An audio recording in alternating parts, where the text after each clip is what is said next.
chosen. And we are the one who are chosen to take this word to the ends of this earth. As Paul said, I will not be ashamed to preach the gospel because it is the power that gives us the salvation. Each and every word, Lord, what you're teaching today, and every time when you come into your word, it gives us the power of getting that salvation. Thank you, Holy Spirit, for making this teaching very simple and easy for us to understand. Let your revelation knowledge flows through our spirit, soul, and body so that we could do whatever the Holy Spirit asks us to do. As we are gathered here in one accord and one mind to study about the topic called forgiveness, Lord, help us to understand this topic in a simpler way with the help of the Holy Spirit. Holy Spirit, thank you for opening our spiritual minds, spiritual eyes, spiritual ears, enlighten our spiritual minds, and let us and help us to know the truth, because the truth has set us free. As we gathered here in one accord, please take complete control of this session, complete control of our vocal cords. We do not want to speak anything of our own, but everything according to the word of God. Wherever we are, we thank you and we praise you. In the glorious and mightiest name of Jesus, let all God's people say, Amen, Amen, and Amen. Thank you, Jesus. Hallelujah. Praise the Lord. So in the afternoon, we were studying about true repentance, true forgiveness. So sister was teaching about how the Heavenly Father forgives us. Correct? Praise God. What do you mean by the word called forgiveness?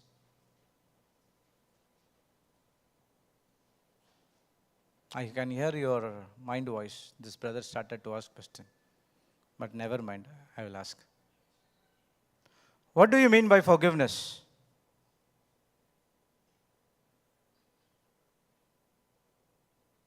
Something you'd know.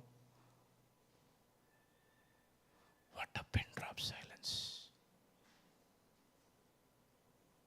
Am I asking a IAS or IPS question? Brother, no opening books. Okay, forgiveness comes from the Hebrew word called salah. Okay, which means to let go. To let go. In our life, what happens is, we claim the ownership of something which is not ours, and we don't allow those things to let it go. For example, have you heard people saying, my diabetes? What they are doing? They are claiming ownership of that. Diabetes does not belong to the humans. It belongs to the kingdom of darkness. Praise God. So they'll claim the ownership. When you say my, it won't go. When the Bible teaches us, when you hate something, God can help you to get out of that. For example, I was addicted to alcohol. Okay, and I was very interested to have that alcohol at any point of time. And even if you give me one full bottle, I can drink single-handedly, without any help, on the rocks. On the rocks means without adding anything. Only ice cubes. Do you know that, brother? No. Well, brother, I am with my wife, so don't ask that question. So praise God. Okay, so I can drink that alone, and I was enjoying those things.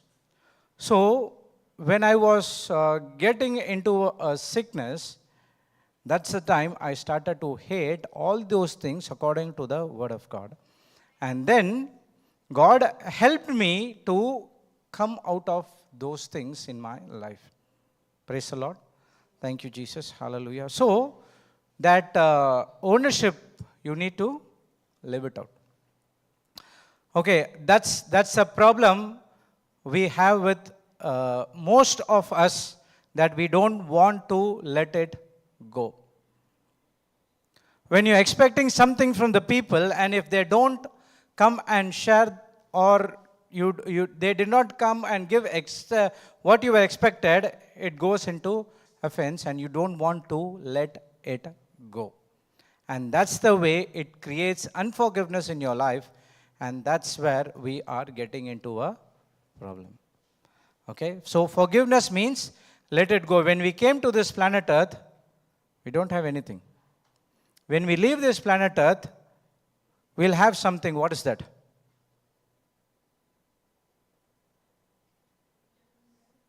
Praise God, eternal life, correct? The souls which you have saved. That's what that's what you're going to take it to the heaven. But apart from that, you won't take anything. Praise God. Thank you, Jesus. Hallelujah. The natural wealth, the material wealth, nothing. Whatever it is related to the eternal life, that's what you're going to take it from this planet Earth when you move on to the next place, that is the abode of our Heavenly Father.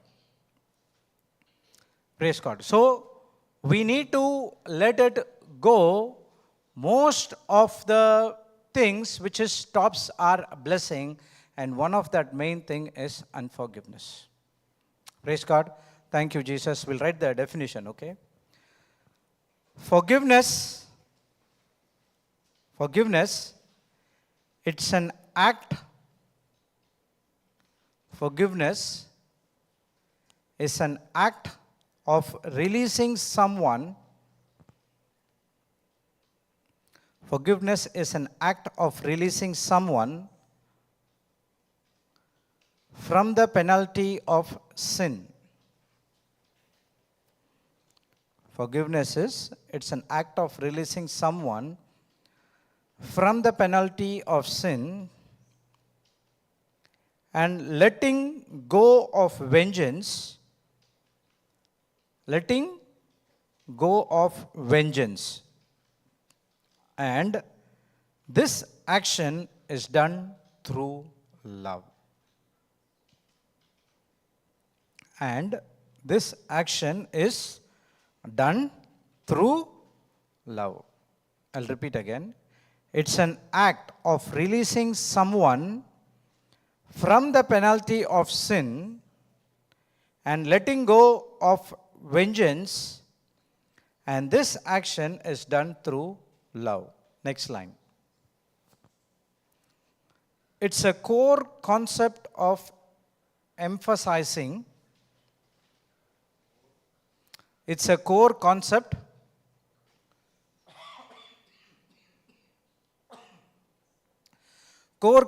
of emphasizing God's grace and faith. Emphasizing God's grace and faith,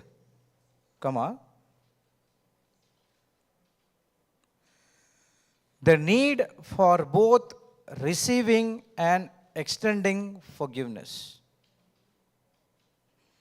It's a core concept of emphasizing God's grace and faith, the need for both receiving and extending forgiveness. Okay, we are going to study this. Extending forgiveness. Receiving and extending forgiveness. Okay, praise God. So, it's an act of releasing someone from the penalty of sin. Okay. Forgiveness is one of the character of our Heavenly Father. Okay. What is the other character? Love. So, our Heavenly Father has two characters. One is love and one is forgiveness. And you can see this love and forgiveness throughout the entire Bible. Okay, if you take that word called love, the Bible doesn't have anything because the entire Bible is of love. And you can see God's love. It's a sacrificial love which He sent His only Son, our Lord Jesus Christ, for us To die for us, for what? To redeem us from the virus called sin. Still, we do some mistakes, not some, many mistakes. Is he ready to forgive us?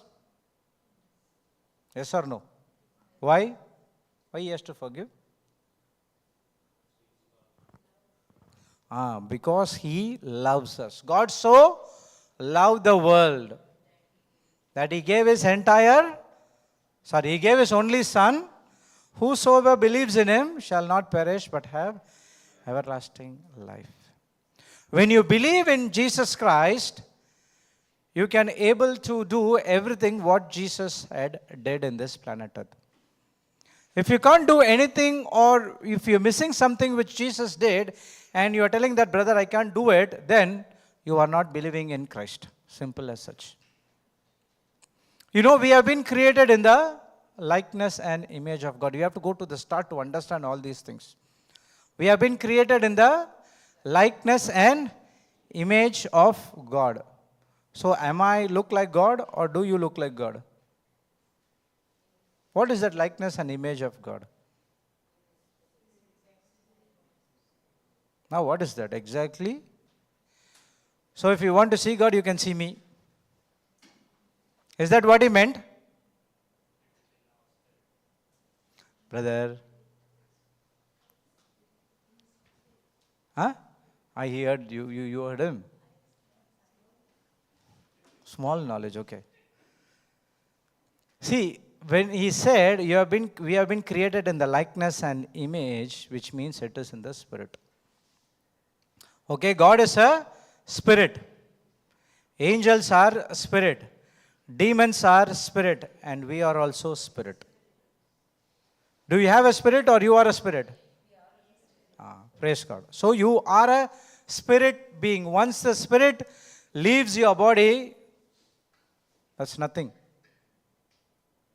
So everything is based on our spirit. So God has created us in his likeness and image, which means we can also have the ability to love others and forgive others. You want to switch off the AC? Okay. Okay. Praise God. We have been created in his likeness and image in his spirit, which we have the ability to love and forgive others. But you can you able to do that? We come and do everything. We go weekly, Christmas, Easter, New Year, we do confession, and we say that we hate so many people, Father, but now I love them. Immediately after the Christmas Mass or Easter Mass, you go and fight with them. But why? What is the reason?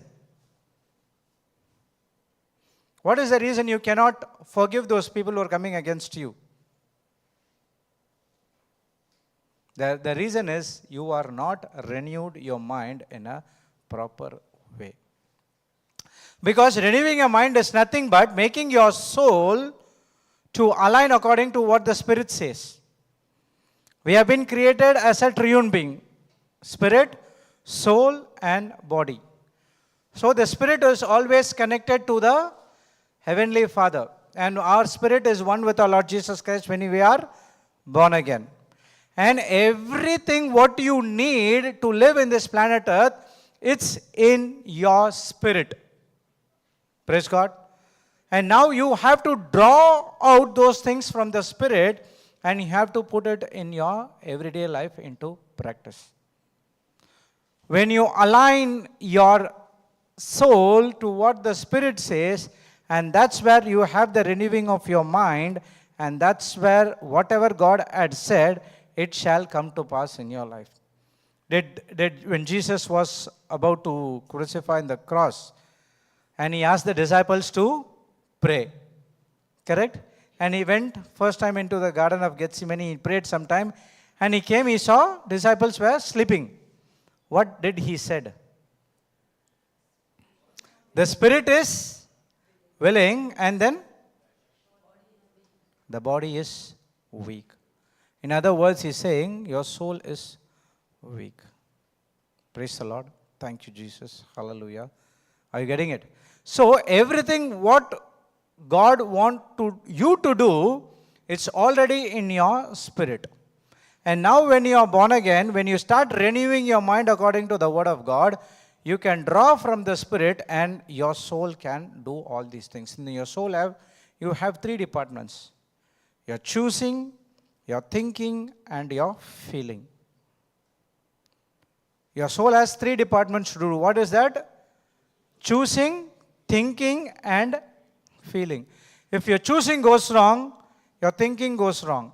If your thinking goes wrong, your emotions, your feelings will also go wrong. Okay? Understood. If you go and choose something you don't like, if someone able to force you to do and you went and choose that which you don't like, and now what will happen? Every time you will say, usually it happens in the marriage, right? You're laughing, sister. The father or mother will force the children, you have to get married only to this boy, this girl. And when something happens, they will come and say, you only said to marry, right? Now see? Praise God. So when that choosing goes wrong, your thinking also goes wrong, and when the thinking goes wrong, your feelings also goes wrong. Praise God. Thank you, Jesus. So when you align your soul according to the word of God, and now you will choose what the word of God says, and when you choose to do according to the word of God, your thinking goes right and your emotion goes right. If someone comes against you, God said you have to forgive them. Okay? And when you said, oh yeah, this brother taught this sister taught this, we have went to this retreat, let me go, even though that person is coming against me, even though the error is not from my side, which he goes, when you take a decision that I choose to forgive this person, and then your life will be good. But at the same time, your flesh will scream, come on, he has did so many things against you. And if you choose not to forgive, and then your life goes into a mess. Praise God.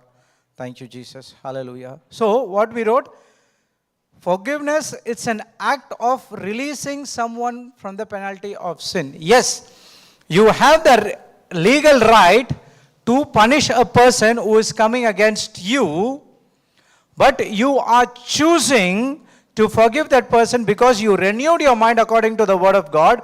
What the word says, because I have already been forgiven by God, and now I go and forgive others. When you choose to forgive, and that's the time you are releasing that person from a penalty of a sin. Let's study this. Do you heard about the parable called unforgiving servant? Correct? Correct? And thank you, Jesus. What was the king does? The king forgives both the others. No, only one. He forgives both of them, but he forgives the first one also. And the second one, but the person who did not forgive the other one. Okay, so now a servant has brought about 10,000 dinars from the king. He has to give it back to him.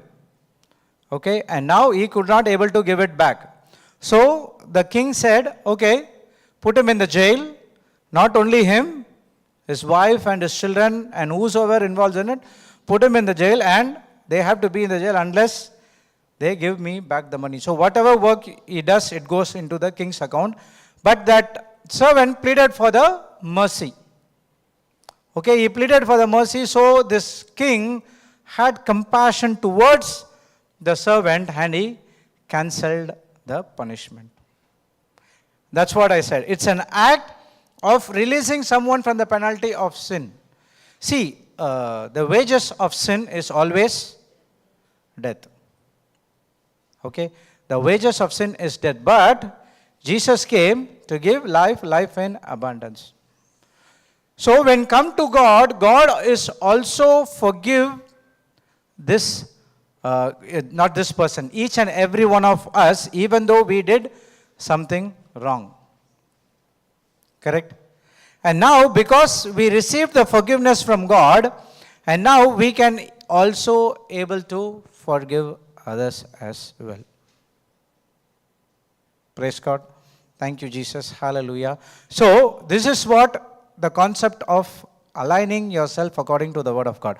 So, this, and the next line what we wrote is, letting go of vengeance, and this action is done through love. For example, if you could not forgive anyone who is coming against us or you, what is the result?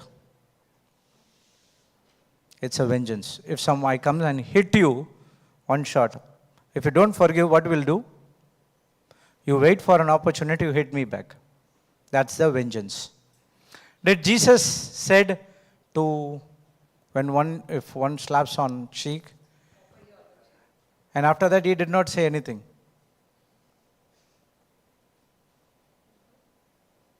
You did not understand?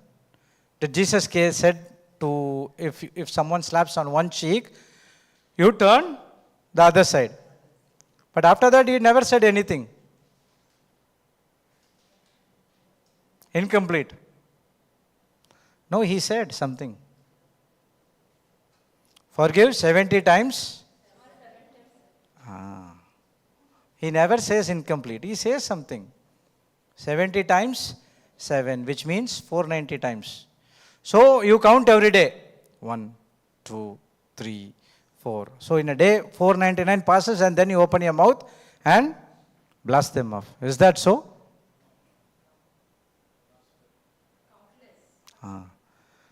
It's just a metaphor. That is, you cannot keep a counting. Praise God. So shall we play a game for that? Really, we'll play a game. Okay? You should not, what is that? Do malpractice in that game. You have to be true. Okay? Shall we? So you have to count 1 to 50 in your mind, not through your mouth. Not now, wait. You have to count 1 to 50 in your mind. Okay, at the same time, whatever I say, you have to repeat. This is the rule. But you have to be true. 1 to 50 in your mind, and whatever I say, you have to repeat. Okay, ready? Computer G. Let's start.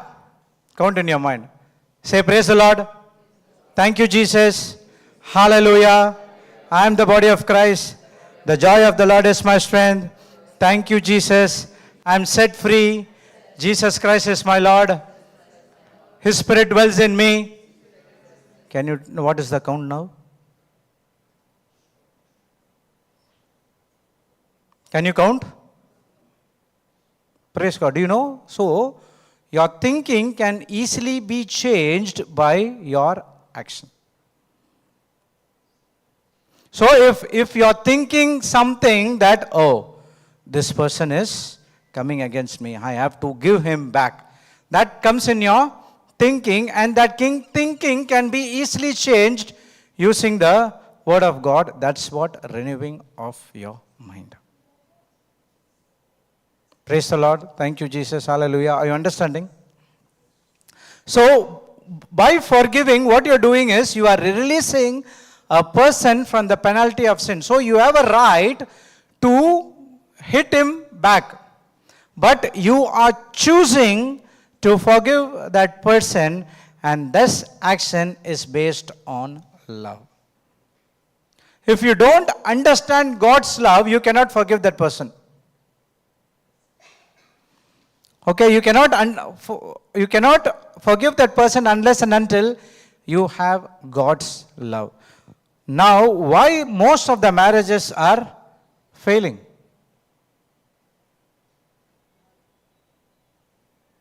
What is the secret of a successful marriage? Love. Boost is the secret of my energy. So, success marriage is a secret of whose energy? So, okay, what does the marriage, what does makes the marriage successful? Hmm? Rest. Jewels. Praise. Okay, I thought jewels. Okay. Any married people here? The others not married?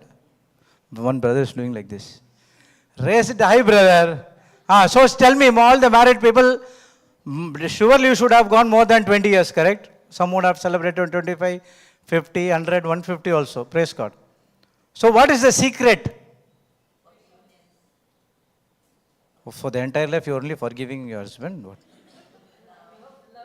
Love, okay. Then? Patience, okay. What sacrifice? Is your husband here? No, okay. So I'll tell sister, brother, he says that she sacrificed her life. Praise God. You whatever you said, it's right. But one thing is missing. Sacrifice is there, correct? Everything. You have to sacrifice something. See, before marriage, I like so many things. After marriage, I have to sacrifice those things because I have to take care of the betterment of my family. Yeah, it's there. But the major thing is knowledge.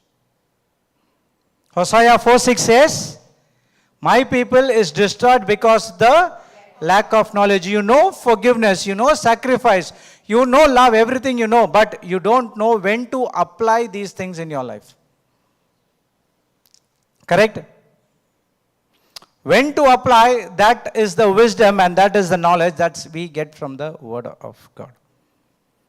Praise the Lord. Thank you, Jesus. Most of the marriages are now failing because of this wrong knowledge. Even when I get married, might be 11 years before, praise God, my marriage is, I was getting marriage because of something. I did not know what is that marriage is all about. Only during the pandemic time when Papa was taking the classes, and that point of time I understood what is that real marriage is all about. So, in that, what I understood is, I understood God's love. So, when you understood God's love, you can easily give that love to others even though they are coming against you. If you don't understand the love of God, then you cannot forgive others. You can write it down. If I don't understand the love of God, I cannot forgive others.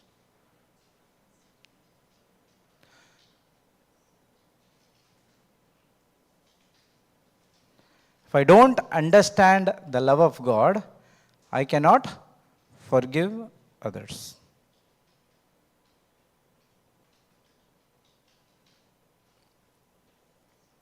So if your vertical relationship with God should be good, then only your horizontal relationship with others will be good.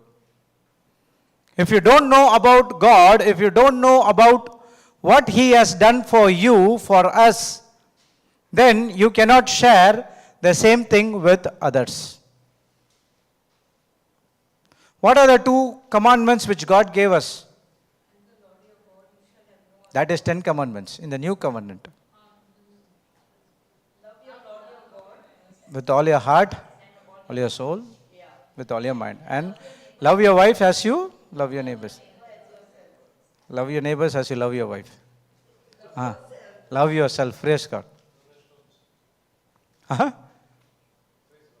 Your wife is there. Praise God. Love your neighbors as you love yourself. Tell me how many of you loved yourself first?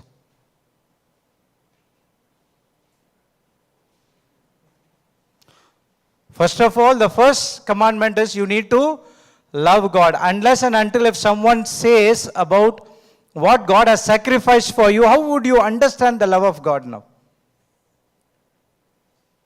Go to Romans chapter 10, verse 10. 10.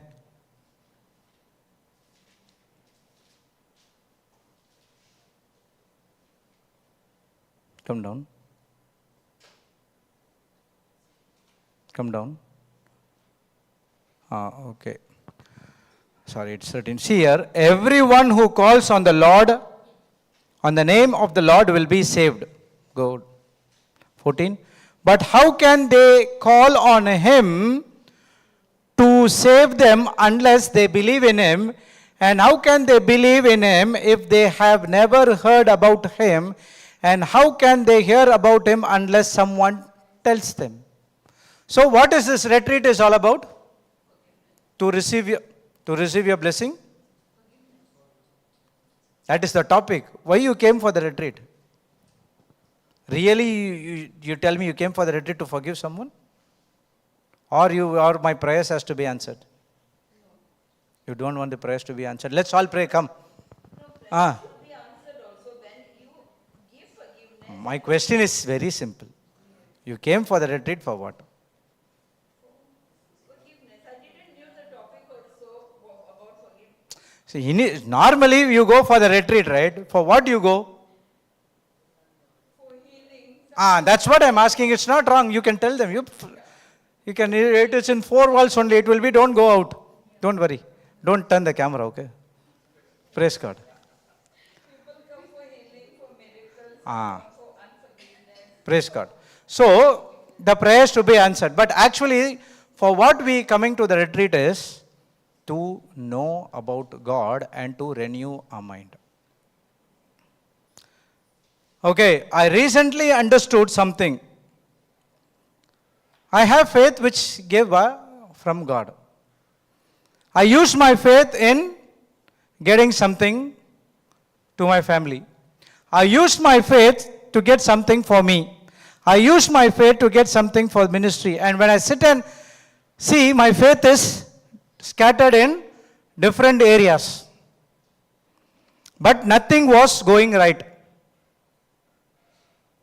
This revelation which I got yesterday only while coming on the train. Okay, so Lord spoke to me. See, what you're doing is, you are segregating your faith so differently. But you have to focus on only one thing. Seek my kingdom and my righteousness, and all these things will be added unto you. Praise God. So why you are here? You are here to seek God, to know what God has done for you, and so that you can renew your mind and you can do the same things what God has done for us, and you go and give it to others, and now God is telling all your dreams will be fulfilled. So this is the main thing. How can they hear about him unless someone tells them? So what I'm doing, I'm telling about God to you so that you can listen or you can know what God has did for you, and you can do the same thing to others. Praise the Lord. Thank you, Jesus. Hallelujah. Are you getting it? So you are here to renew your mind and to do exactly and to know exactly what God has done for you. So God has forgiven you, or if you only forgive, you will forgive. He will forgive you. You have a supporting scripture?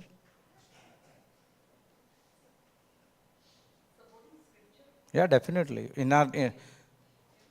Only one scripture. Don't give so many scriptures. Only one will help you. Do not judge others so that you will be judged. I am asking about forgiveness. So it's like forgiveness. That is different.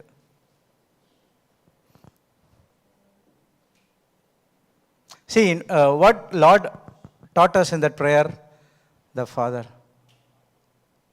Our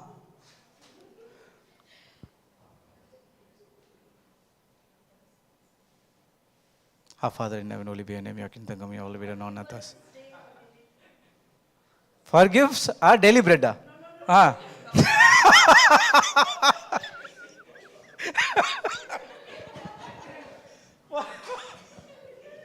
Relax, sister, relax. Go to Matthew 6:12.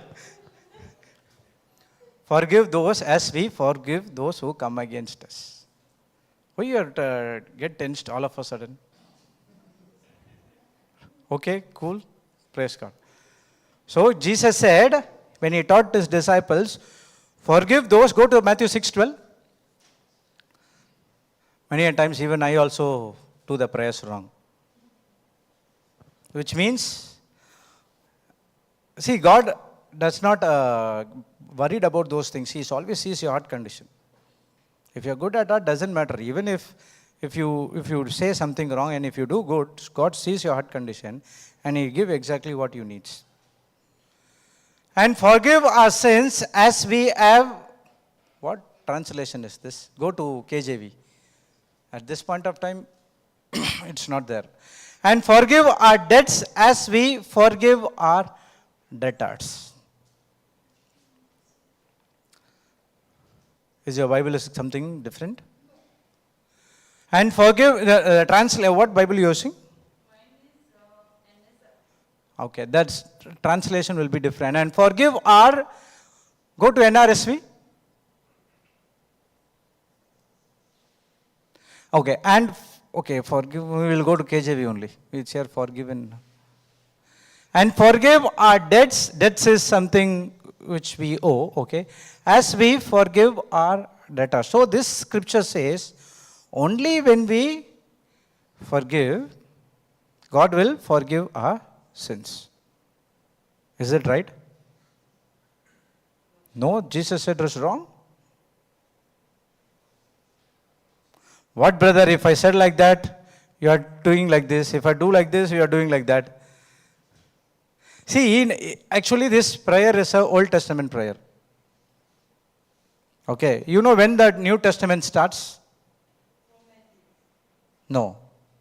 When He died and rose from the dead, and that's the time New Testament starts.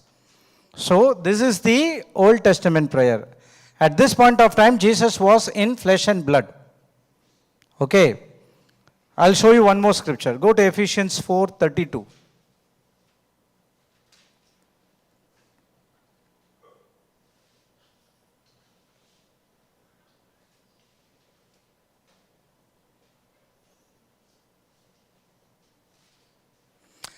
And be kind to one another, tender-hearted, forgiving one another, even as God, for Christ's sake, has forgiven you. Praise God. Thank you, Jesus. Hallelujah. So do you understand? God forgiven you at the cross, and now He is telling you can extend the forgiveness to others because I've already forgiven you. See, if someone comes against you and you are not able to forgive that particular person, okay, always think about what you did against Jesus and how did Jesus forgive you. Many a times I do that. That is what the parable of the unforgiving servant is all about. I did 10,000 against Jesus and Jesus has forgiven me. What someone did to me, it's only 100. Can I forgive that? Because Jesus has forgiven the 10,000, I understood the love of God and it has been poured into my heart through the Holy Spirit that is inside of me. And with the power of the Holy Spirit, with the grace and with the faith, we will study all these things. And now I can able to forgive others. So already there's one scripture in Romans. It says that yet you are sinners, Christ has forgiven you. I'll get that scripture.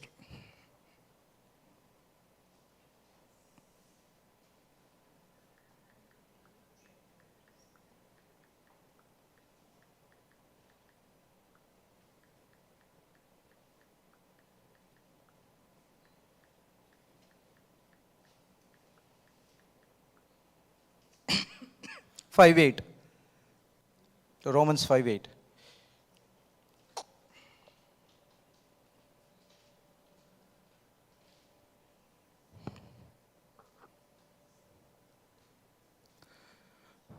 But God, okay, now go to NLT.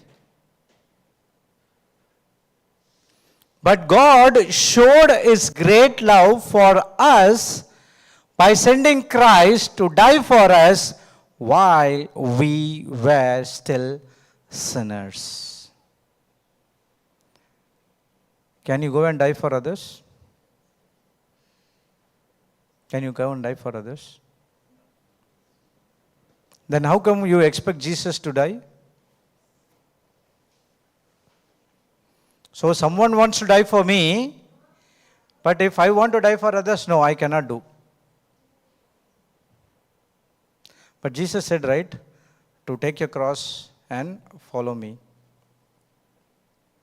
This is the cross he is talking about. It's not that cross you carry on that Good Friday. No, he has already carried. No need to carry. So we were yet sinners.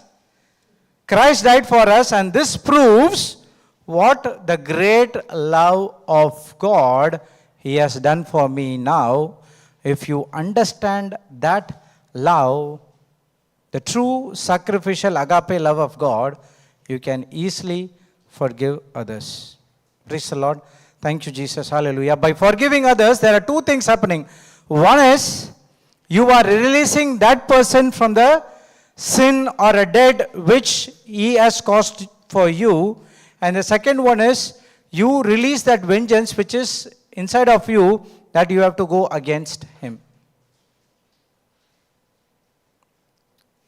So what we wrote, it is an act of releasing someone from the penalty of sin and letting go of vengeance.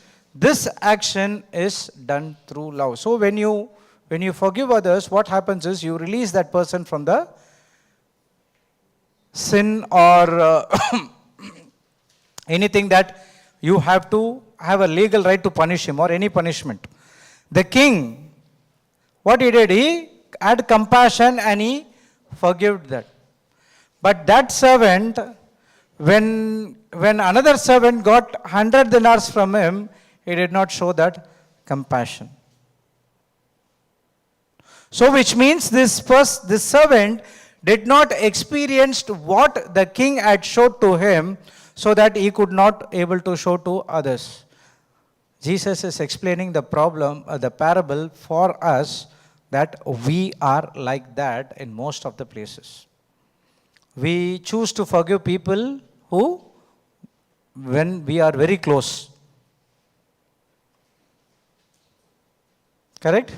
But people who doesn't close to us, sorry Lord, I cannot do that. Yes or no? If you ask me, yes, I did that. Do you confess Abraham's blessings belongs to me? What is that blessing?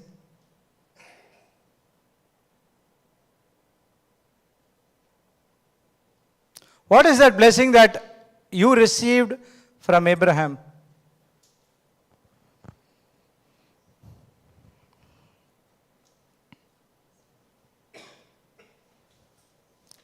From tomorrow I'll give a paper, the questions which I'm going to ask. So I'll give you a MCQ. So 5 answers will be there. So after seeing that, you will say something and then we will discuss. It will be best. Okay. Praise God.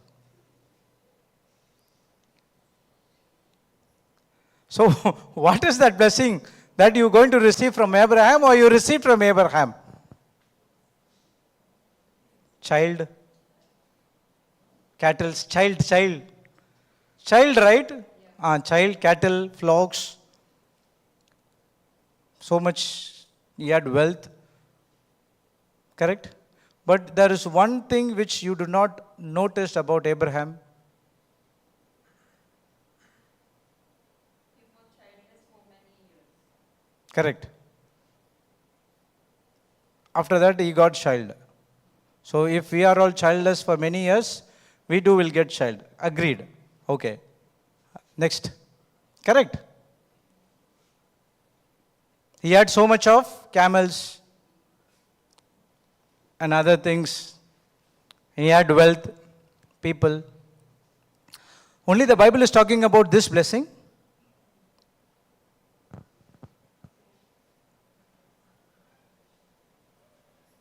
Have you heard a person by name Lot? What is the relationship between Abraham and Lot? Cousin. What happened in between?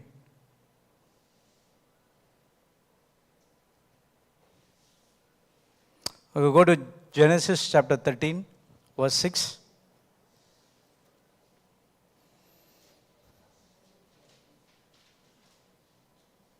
When I turn this side, you people are discussing.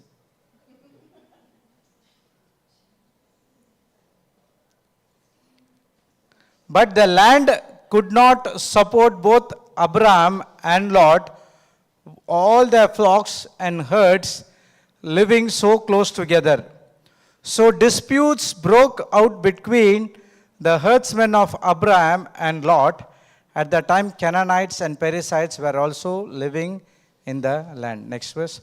Finally, Abraham said to Lot, let's not allow this conflict to come between us or our herdsmen. After all, we are close relatives. So, now there's a situation where Abraham and Lot is facing. The problem is not between them. The problem is between the herdsmen. Okay, they were all one. And when God called Abraham, he never asked him to get Lot. Did he? He said, Abraham, you come. And he brought his wife Sarah. That's understood. Because when we get married, we are one. Praise God. But he also brought Lot with a good intention. What? So that he can also be blessed. But down the line, God knows that this will happen. So, God turned Abraham into a forgiving person. The problem is not with Abraham or Lot, the problem is with the herdsmen. For example, there was a retreat which happened in Darsia long time back through a spiritual father, okay? In Mumbai. The intake was about 70. In that retreat house can hold only 70. But they took 200 registrations. So they never rejected anyone who come over here.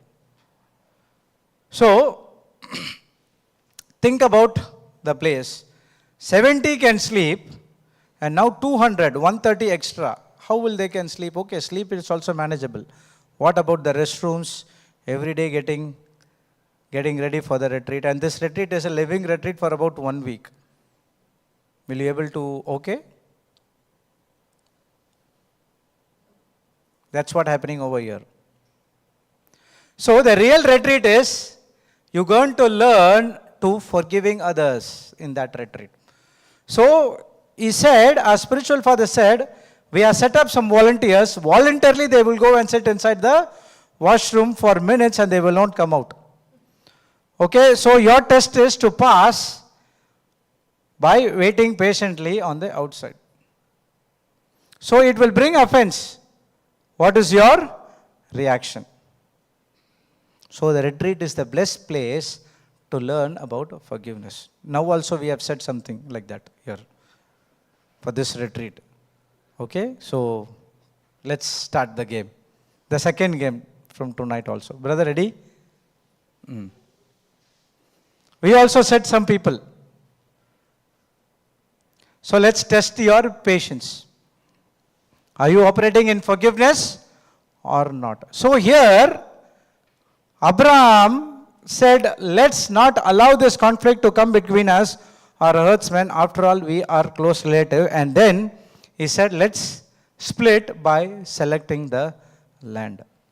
So another inbuilt blessing of Abraham which you have received is the forgiveness. But when we talk about blessings, we always think about material things. I want child, I want car, I want house, I want job, I want dollars, I want Portuguese passport. Praise God. But the real blessing we are missing. All those things will come. But the blessing blocker is unforgiveness. They will voluntarily come and put that unforgiveness inside of you for you to go ahead.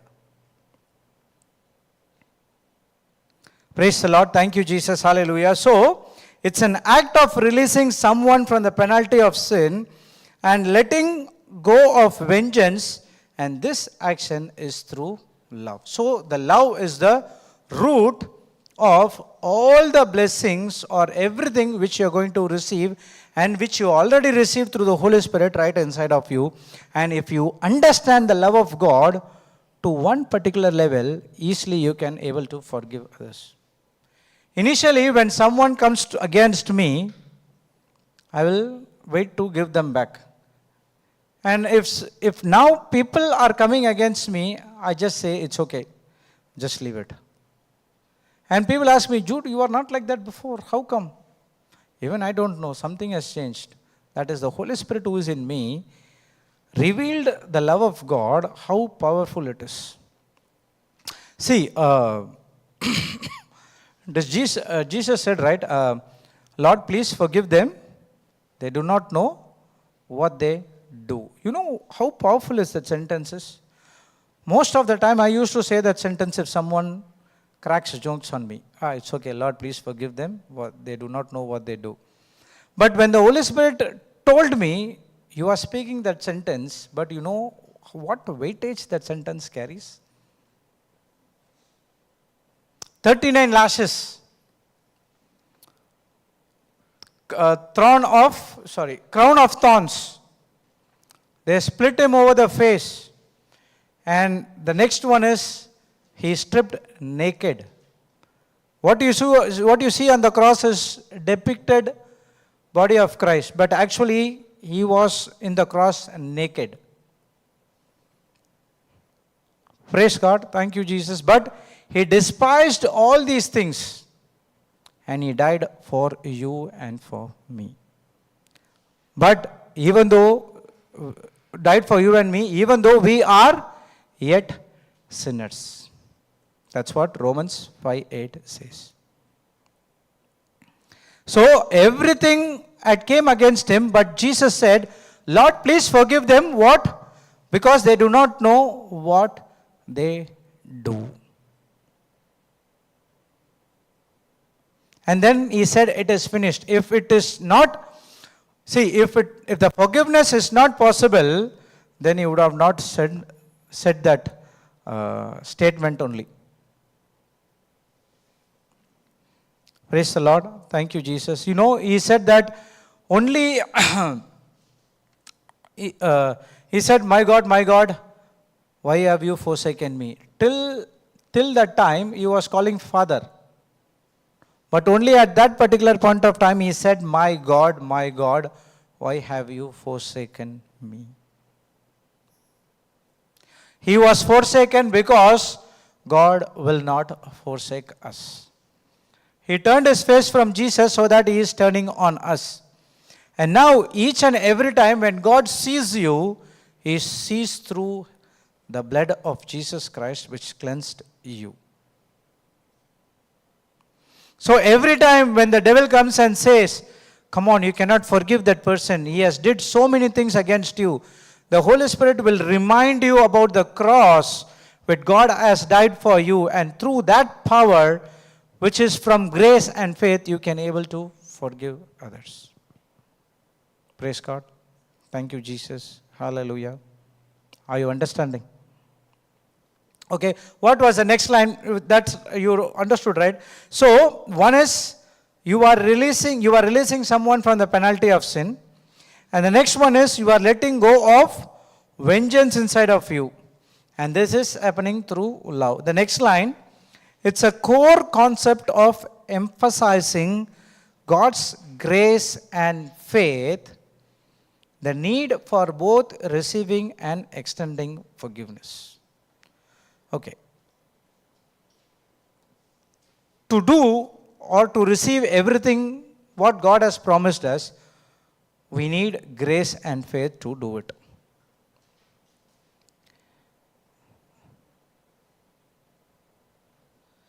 Ephesians 2:8.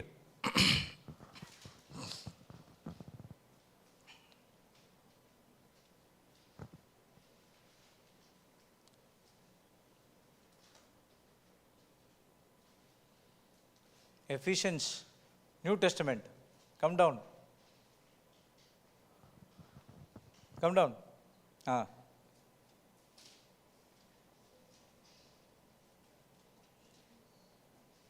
And KJV. For grace you are saved through faith, and that not of yourselves, it is the gift of God. So through grace and faith you are saved. Okay, so this grace and faith has to be balanced to receive everything from God. Some people will say only grace is enough. That's what God has completed for us. Some people say faith is only enough. That is what they are doing. For example, God is prophesying you that you will become a billionaire. Billionaire. Everyone I can see. You don't want to be a billionaire? For everything, no answer. Yes or no? You don't millionaire at least? Yes. Okay, praise God. So God gave a prophecy, okay, that you will become a millionaire. So when you go and sit in the easy chair and say, God is going to make a millionaire, God is going to make a millionaire. By the time 80 years, 90 years crossed and you are in the dead bed, and but you haven't been in as a millionaire. Correct, praise God. So that's what I'm coming to say. So that's what extreme grace. God said He will do everything. Extreme faith. When I do all these things, God will give to me. When I fast for 1 month, I will get the healing power to heal people. That is extreme faith. But the Word of God says, you have been saved by grace through faith. So you need two things to operate in the kingdom of God. What is that? Grace and faith. And what is grace? Grace is God's willingness to use His power, His ability on behalf of me, even though I don't deserve. So grace is which you don't deserve, but God is giving to you. For example, grace marks. You are in the school, right? What you doing? College now? You studied school, right? Okay. Do you heard about grace marks? No? Oh my God. In Goa, you don't have grace marks? In our places, lot of grace marks are there. I passed only through because of grace marks only. Every time when I get a marks at 37, 36, I'll run behind the teacher. Ma'am. She opens the paper and she will tell, you did not write anything, somewhere I can put this marks, something I can pass. So somewhere, the half marks included, and then the total becomes to 40. I don't deserve because I did not write anything, but still, I have been given grace marks so that I can be passed. So that's what that's what grace is. You don't deserve to receive His grace, but it's because of God's willingness He is giving to you. Okay? And what is faith? I know that you will say that. Grace means my response to what God has completed for me. You said right, God has prophesied to me, then I have to take the word of God, speak it, meditate it, and put into action. That's what faith. So God had said something, now I am putting into action. My response to what God said. Praise God. Thank you, Jesus. Hallelujah. Now, we will study in the concept of forgiveness. See, you have salt. You use salt, S-A-L-T. Okay? You know that salt is a chemical. Okay? It's a combination of two things. You studied science or? Definitely till 10th you will study science. What is salt made of? Sodium and chloride, NaCl. If you take sodium alone and eat it, what will happen? You will die. If you take chlorine alone, you eat it, what will happen? You will die. So when it comes gathered in a mixture of a percentage, it gives us taste, sour taste. When you add it to the food ingredients, it gives a good taste. Correct? So as in the same way, when you take grace alone, it can kill you. If you take faith alone, it can kill you. But it's need grace and faith to achieve these things. Praise God. So grace, God has already forgiven me. Now what is my faith? I am going and forgiving this brother. So I received the forgiveness from God which I don't deserve, and I am taking that grace, and now my faith, through my faith, I am going and forgiving others. Are you understanding? So grace is also from God, faith is also from God. But only difference is grace, what God did, faith is what you are going to do. I'll share you an example. There was this couples who are the ministers of the Word of God. Okay?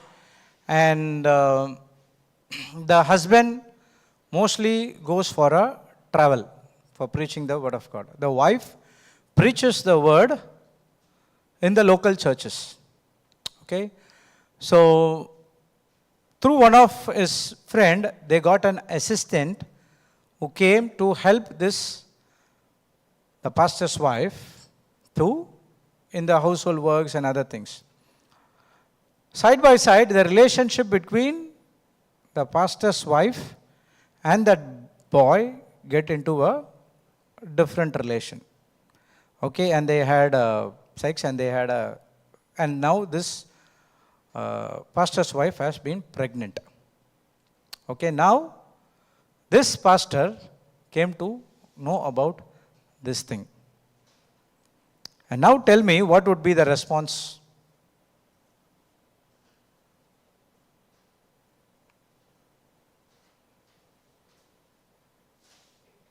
Tricky question.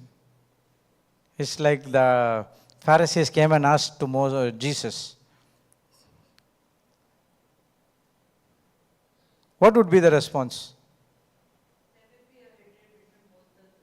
Retreat. Hatred. Okay.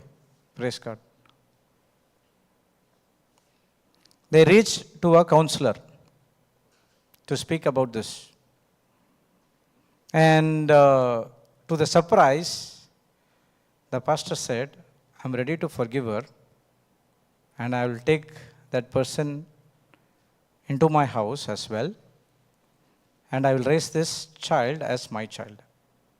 I'm not going to apply divorce. But she has to make sure that this should not happen again. And after that, their life were beautiful. How could this pastor forgive that woman who betrayed her? That pastor understood the real grace, the love and faith of our Lord Jesus Christ, and he gave that to others. But this is not possible, is this at this point of time? Why?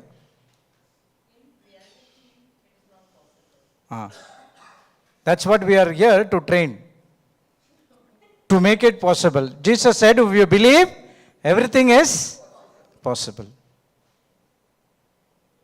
That's what, when you understand the real love, when you understand the real grace, when you understand the real faith, it is possible. Praise God. Thank you, Jesus. Hallelujah. So, it's a core concept emphasizing God's grace and faith, the need for both receiving and extending forgiveness. So you need grace and faith to receive forgiveness, and you need grace and faith to extend forgiveness as well. What is that extending forgiveness? You receive forgiveness is correct. You received from God. Extending forgiveness is? Extending forgiveness is you are extending the forgiveness which you received from God to others. What if you did not do any mistake? That person did something against you. Can you able to forgive? Still you have to forgive is law. But to understand the love and forgiveness and forgive others is what God is expecting. Even though that person did something wrong against me, but I'm extending the forgiveness. I did not do anything, but still I'm going and forgiving others. That's what the real forgiveness is all about. Sister was explaining about the prodigal son, correct? Did father did any mistake? What was the father's response? He did not. He would have said, only when you come and fall in my leg, then I will forgive you.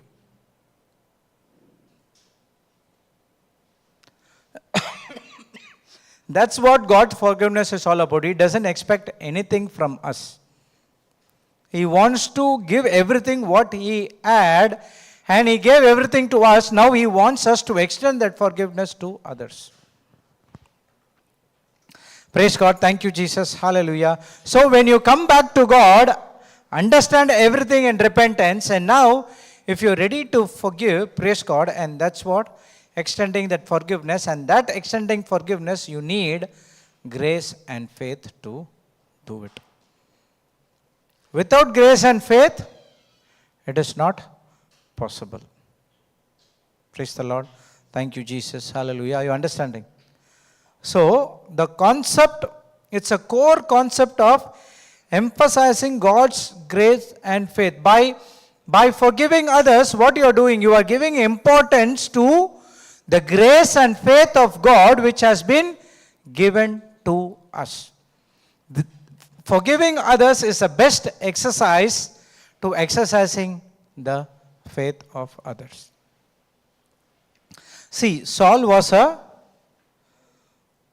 Roman delegate, correct? And if someone comes against him, he has a power to kill. And he had a decree from the Roman Empire to put every Christian in jail. But when on the way to Damascus to catch Peter, he encountered Jesus.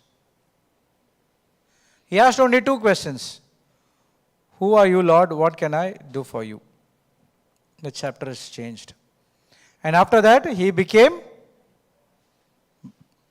blind and he received Jesus Christ, praise God, and then he started to preach.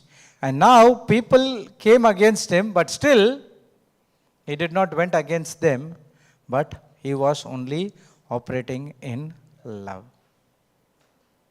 That's what extending. So, when Saul receives grace and faith in a right way, praise God, he could able to give it to others. If it not, it would be difficult. So the reason why we could not able to forgive, the first thing where he came is because we did not renew our mind in the right way. If you don't renew your mind in the right way, you are missing out of grace and faith. Praise God. Thank you, Jesus. Hallelujah. Are you understanding till now? Any questions? I'm just giving only the introduction part. There are little more to study about unforgiveness. So this is what unforgiveness is all about, and this is what forgiveness is all about, and this is what forgiveness works. This is how forgiveness works. So forgiveness works with grace and faith. Praise God. Thank you, Jesus. Hallelujah. Let's light one more line.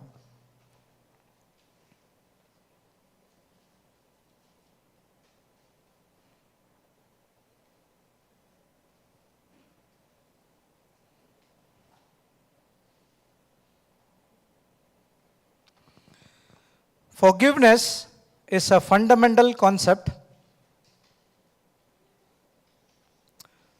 Forgiveness is a fundamental concept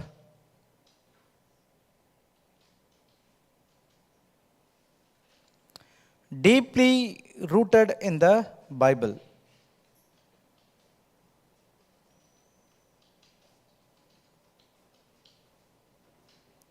Deeply rooted in the Bible.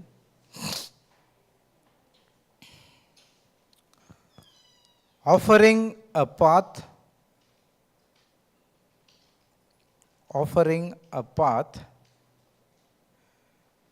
to a spiritual renewal,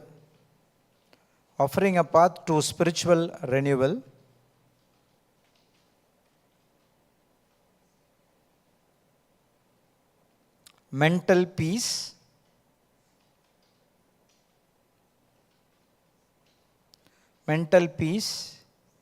and emotional healing.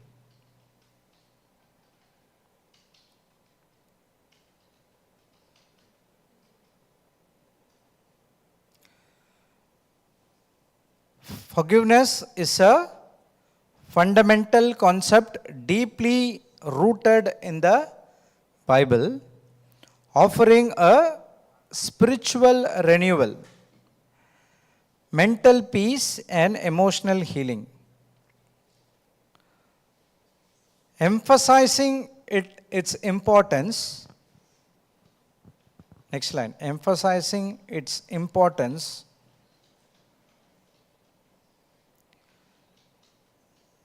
in our relationship with God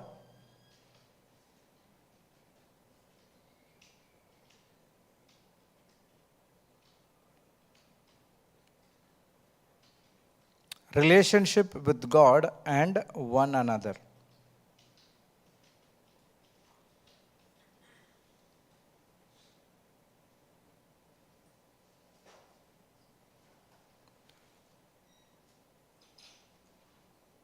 Emphasizing its importance in our relationship with God and one another.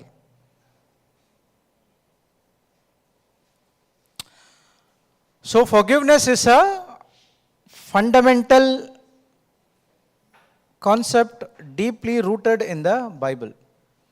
Forgiveness is a spiritual concept based on the Spirit. Unforgiveness is based on soul. Forgiveness is based on Spirit. Unforgiveness is based on soul, which means it's all flesh. Okay, I think Galatians chapter 5, 16. Yeah.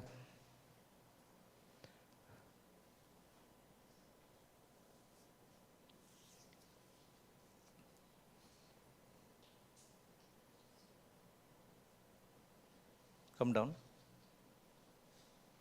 18. 19. See.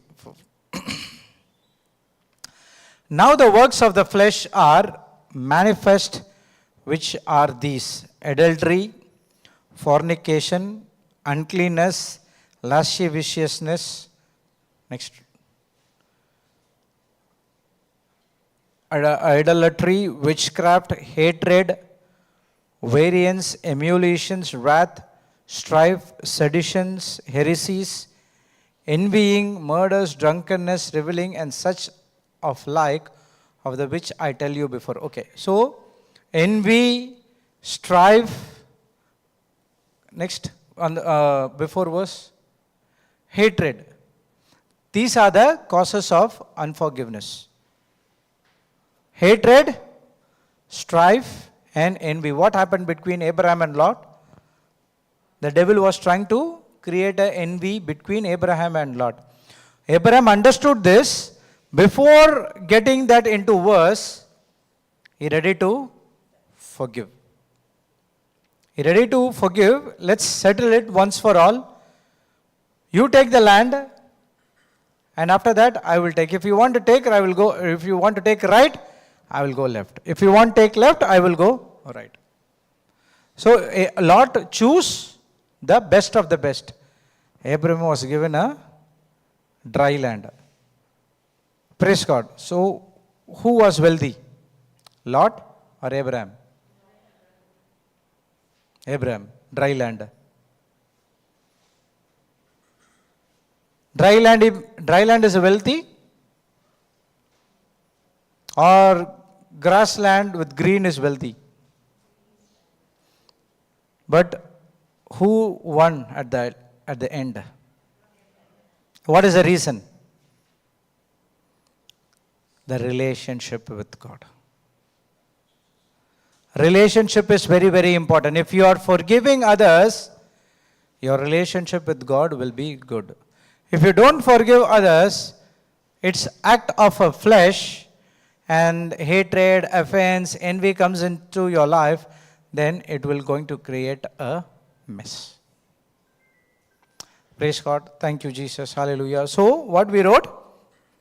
Fundamental concept deeply rooted in the Bible, offering a path to a spiritual renewal, peace and emotional healing. Okay, and it says emphasizing in importance in our relationship with God and one another. It never said relationship with one another and God. First comes God and then comes one another. As I said before, if your love relationship, vertical relationship with the Lord is fine, then your horizontal relationship will also be fine. The main mistake what we are doing is we try to settle out the horizontal relationship in a right way without understanding the vertical relationship. So wherever you have a problem, first you come to the Lord, set the things right, and then with the Lord you go and sort out those things. It will be good. But if you don't involve God and if you don't understand how God works, and when you try to sort it out of your own, it will get into a mess. Okay, let's go. Matthew chapter 18 verse 21.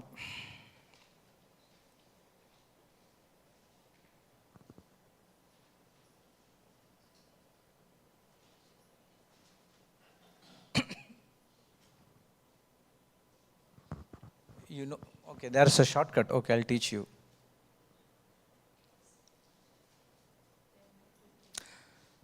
Okay, then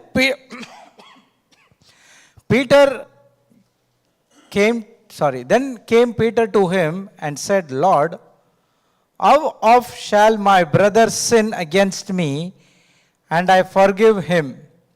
Till 7 times? Jesus said unto him, I say not unto thee until 7 times, but until 70 times 7. Come down.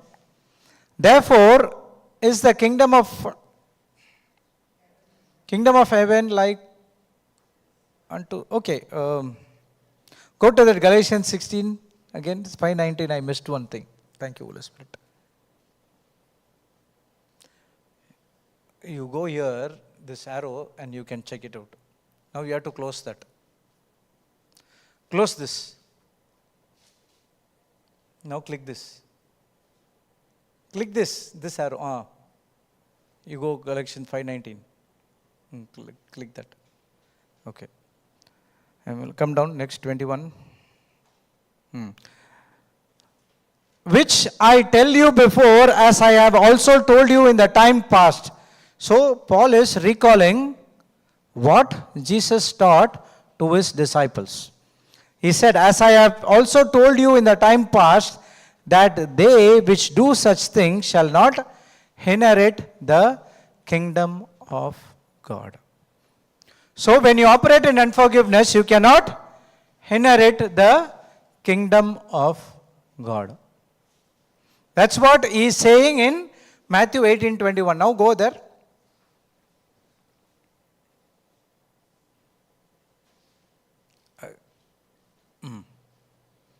23. Go to NLT version. Easier. Therefore, the kingdom of heaven can be compared to a king who decided to bring his accounts up to date with the servants who had borrowed the money from him. Now, he's talking about how people who do not forgive others cannot enter into the kingdom of God. Now, he is teaching a parable. Okay. In the parable, we are not going into the parable. Okay. In the parable, there are 3 things which we need to understand. First one, to whom the parable is told. Okay. To whom the parable is told. Second one is the subject matter of the parable. What he is saying in that parable. And the third one is, what is the result of that parable? Okay, the result of the parable is how people operate in this flesh cannot inherit the kingdom of God. Praise the Lord. Thank you, Jesus. Hallelujah. Now Peter is asking, how I have to often forgive my brothers? How many times? 7 times. But God has said 70 times 7. Which means you have to forgive as much as you can, and you have to do it. Otherwise, if you don't do it, you cannot inherit the kingdom of God. So remember, the other people doesn't matter. You who came here to listen to the word, and now when you renew your mind, when you go out, you have to forgive others, because now you understand the truth. The truth is, when you don't forgive, you cannot enter into the kingdom of God. And what is that kingdom of God? No. Kingdom of God is a place where you have a big fortress and all bells will be there. Go party. What is the kingdom of God? Romans 14:17.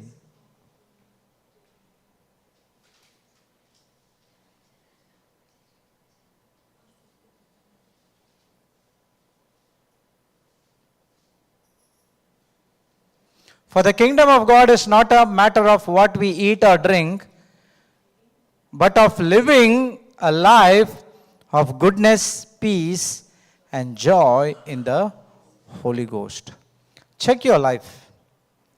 Am I living a goodness? Do I have joy? Do I have peace in my life? You have to answer yourself. So you dig into it. What went wrong? Am I operating in unforgiveness? See, unforgiveness can be in 2 ways. One is, people come against you, can affect you. The second one is, you did not do anything, but still people come against you, and you get into hatred, offense, envy, and other things. You could not able to forgive him. You will say, how can I do that? I never did anything wrong. It is he did something to me. Let him come and fall in my leg, then I will forgive you. He will never come, or you will also not forgive, whether his life is miserable or not, but you are making your life miserable. Praise the Lord. Thank you, Jesus. Hallelujah. Are you understanding? So the kingdom of God is eating. It's not about eating and drinking. It's about goodness, peace, and joy in the Holy Ghost. So, this is what Philippians, the word of God says that the peace of God which surpasses all human understanding will guard your heart and mind. All your hearts and mind. How it will be guarded? Who will guard? The peace of God. So if you don't have forgiveness, and if unforgiveness is in your mind, you will not have peace at all. If you don't have peace, you are missing the mark of the kingdom of God.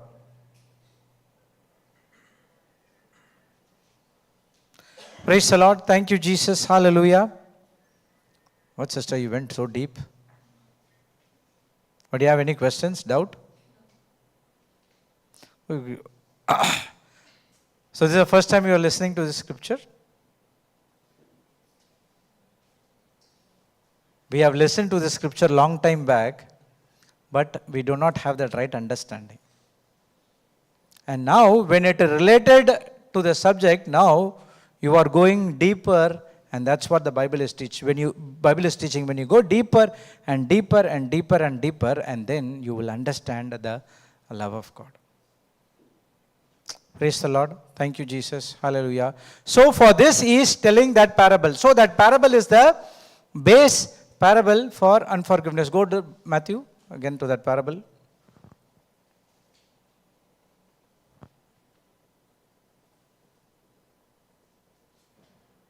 Borrowed money from him, okay, 24. We'll go fast. In the process, one of his debtors was brought in who owed him millions of dollars. He couldn't pay, so his master ordered that he be sold along with his wife and his children and everything he owned to pay debt. But the man fell down before his master and begged him, "Please be patient with me and I will pay it all." How come you would pay millions of dollars? It's not one or two, it's millions. Then his master was filled with pity for him, and he released him and forgave his debt. Now understand this. Forgave his debt. Forgiveness is also you pay for someone. You pay for someone's debt. Okay. This servant had borrowed millions, say, let's have 5 million, just for example, from the king. So from where did the king will give 5 million? From his chest. So he has to give an account. Praise God, correct? And if that person doesn't give this back to the king, now what has to be done? The accounts will not be settled, correct? Okay, I'll tell you in a simpler way. Have you went to buy electronic items, washing machine, fridge, TV? They will give some sort of freebies, iron box or water heater. I mean, not that big heater, the rod, okay? And then some sort of pan, this and other things. They'll say, give us a free, okay? So you know from where that comes from? The owner is shedding money from his pocket to pay. The manufacturer will not say this, he will get 100. The owner will say, give me 100, I will pay for it. And now to boost his sales, he will add the freebies to these electronic items. So the payment is already made by the owner, but we don't see this. That's what happening in the same way. Now the accounts has to be settled. Now this king had compassion over this servant, and now he is settling the money for that particular person's debt. It's done. And now he is expecting him to go and give it to others. Now see what happens. Come down, 28. But when the man left the king, he went to a fellow servant who owed him a few $1,000. Where is millions and where is few? He grabbed him by the throat and demanded him instant payment. His fellow servant fell down before him and begged for a little more time. Be patient with me and I will pay, he pleaded. But his creditor wouldn't wait. He had that man arrested and put in prison until the debt could be paid in full. Next verse. When someone of the other servants saw this and they were very upset, they went to the king and told him everything that had happened. Then the king called in the man he had forgiven and said, "You evil servant, I forgave you that tremendous debt because you pleaded with me. Shouldn't you have mercy on your fellow servant just as I had mercy on you?" Then that angry king sent that man to prison to be tortured until he had paid his entire debt. So, the king gave an opportunity to the servant to enter into the peace. See, he had brought some money and he could not able to pay that money, and every time it will torture him, right? You have to pay, you have so much of debts, this and that and everything. So the king had compassion. Okay, he is forgiving the debt, I'll pay it from my pocket, you are going free. He failed to maintain that peace which has been given by the king, and he went and he did not forgive others or showed compassion to the other servant, which caused him to enter into the problem again. That's what Jesus said. You cannot enter into the kingdom of God unless and until you operate in forgiveness. Okay, next verse. That's what my heavenly Father will do to you if you refuse to forgive your brothers and sisters from your heart. So this parable is for whom? It's for Peter. Peter only was asking that question.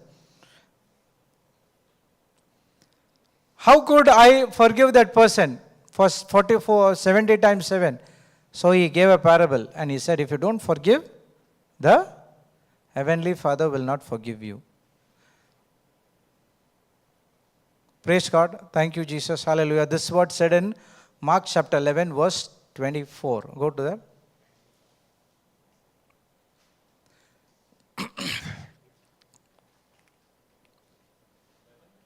(24) 25.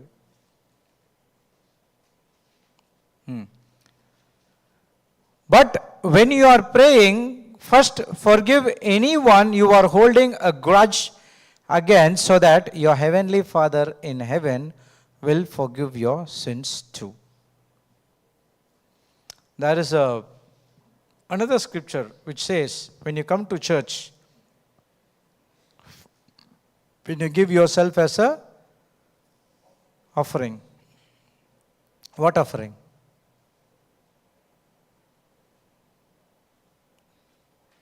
He said that when you come to church for offering, he said that if you have anything grudge against anyone, first you go and reconcile with him and then come back and give your offering. What is that offering?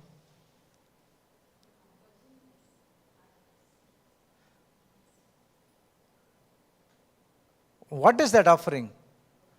The money? It's not the money.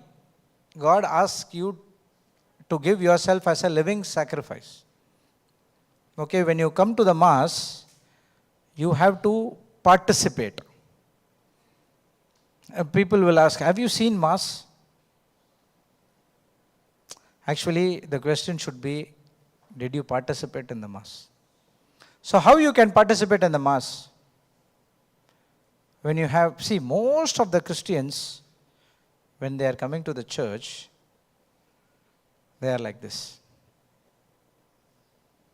What is the point coming to the church, having grudge against your neighbors, brothers, sisters, and getting the communion? Is going to be a worth? Or we just living to show off that we are Christian? I'm a Christian, man. 365 days. I never miss a Mass. I sit in the same place under the fan. If someone comes and sits in my place, I shout at them in front of the church. I know a person who sits exactly in the same place for quite a long time. And one time that she came very late. Late in the sense somewhat. So another person came and sat on that particular bench. And the way that person acted in front of everyone, oh my God. This person, why do you want to take some problem? And she moved on to the next bench. She took a kerchief and she wiped and she slept. She sat on that bench. You haven't seen these kind of activities in your church? Oh my God. Every church you will see. You would have not noticed. So, what's the point in coming to the church? So, we are showing to of others that we are Christians.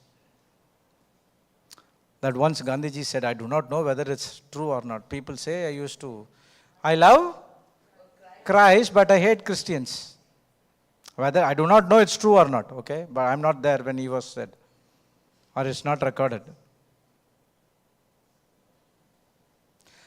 So most of the time our life is like this. That's what Jesus said. When you come to church, when you are giving yourself as a living sacrifice, first of all you go and reconcile with others who did something wrong against you.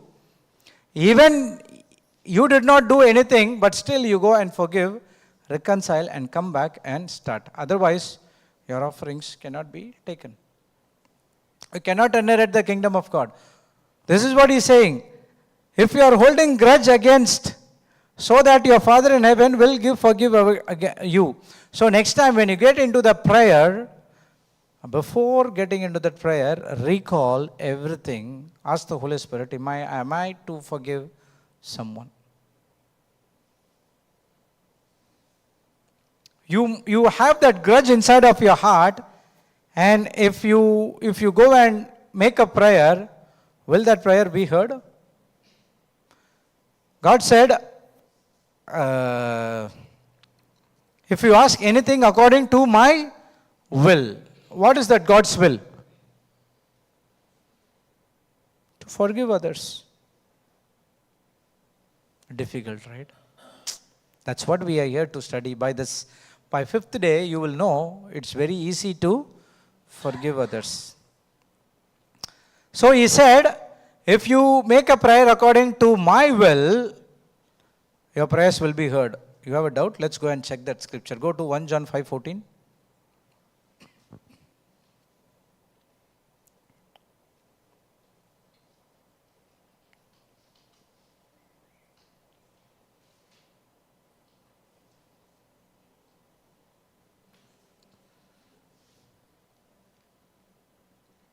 Go to KJV.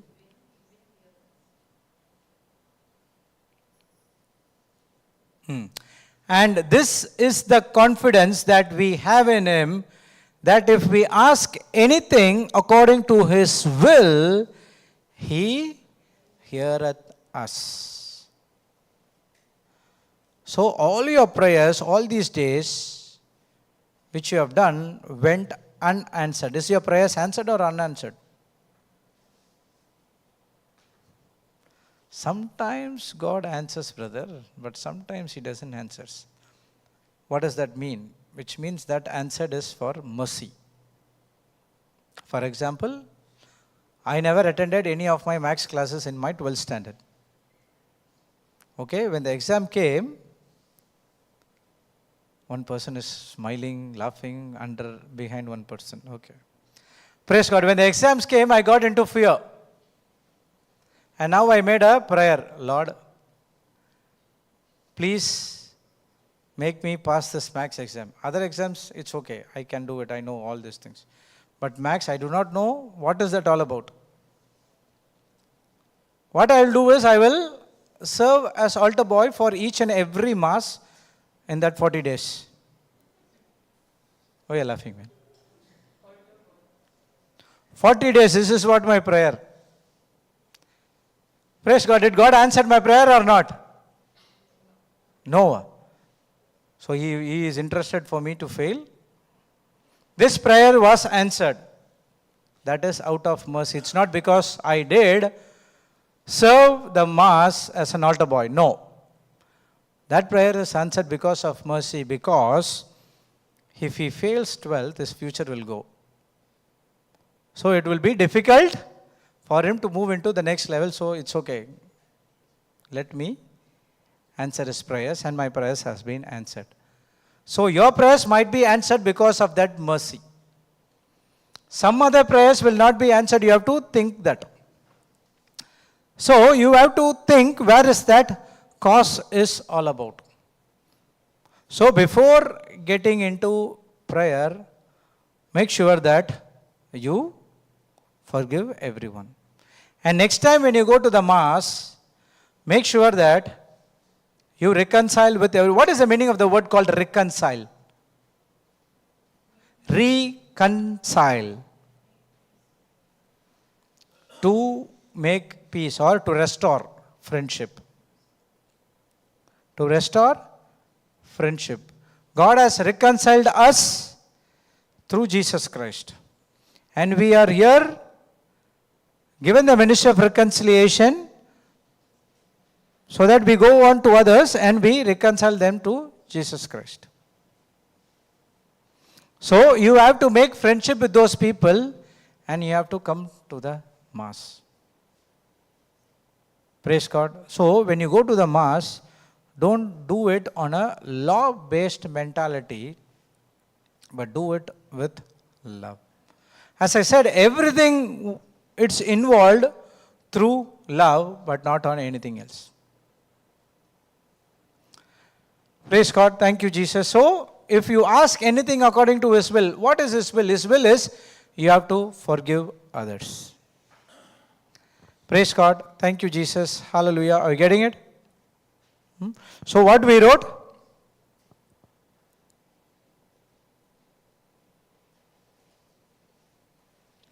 Fundamental concept deeply rooted in the Bible. So, it is a fundamental concept deeply rooted in the Bible. There are so many places which taught about forgiveness. We will study that as well. Because of that, I'm not saying that I'm going to leave now. Okay? Still, we are going to study some more points. Praise God. So, there are so many places God, disciples or many people talk about forgiveness. We will study that as well. So, what this forgiveness will give? It gives spiritual renewal, mental peace, and emotional learning. Correct? Emotional, what is it? Healing. Praise God. Write down.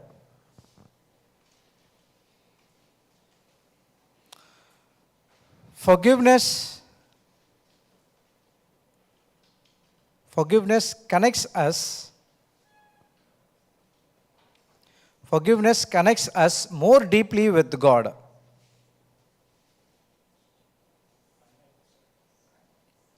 Forgiveness connects us more deeply with God,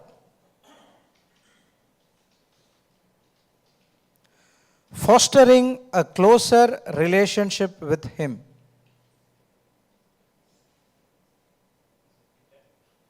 Fostering a closer relationship with Him.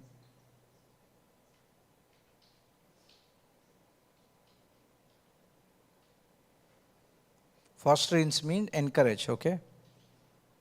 Why laughing? Did I say something wrong? Fostering a closer relationship with Him by forgiving. By forgiving, we obey God's command. By forgiving, we obey God's command. By forgiving, we obey God's command, opening ourselves to receive His forgiveness and grace.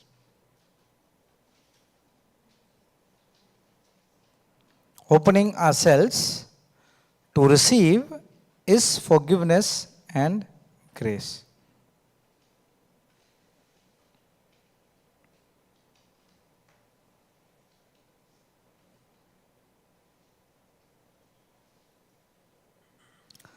Praise God.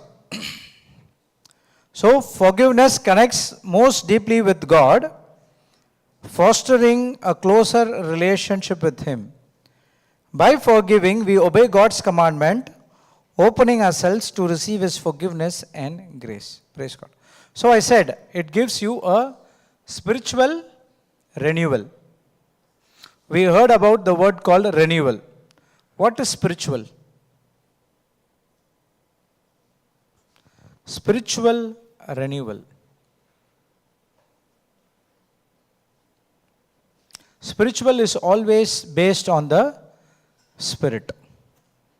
Okay, so forgiveness, grace, faith, mercy, everything is on the Spirit. You can only experience it.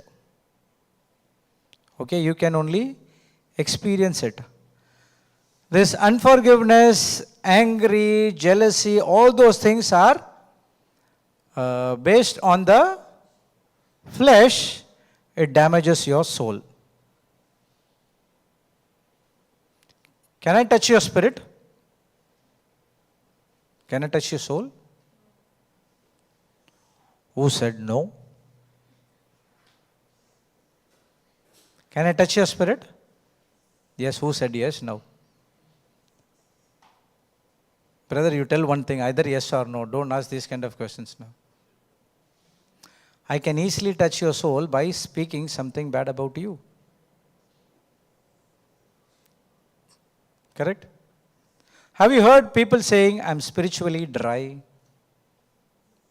What does it mean?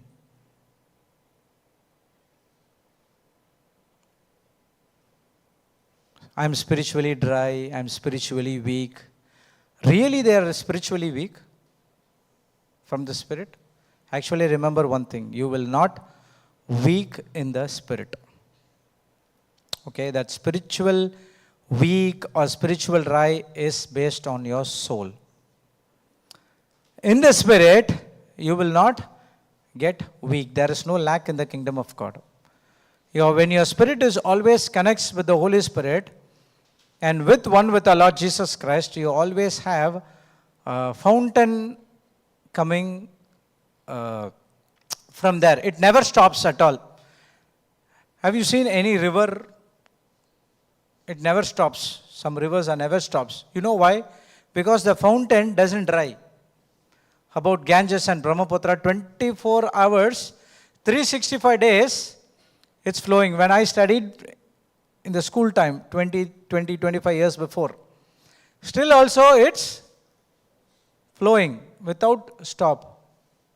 So the fountain does not dry. So in the same way, you will not get spiritually dry.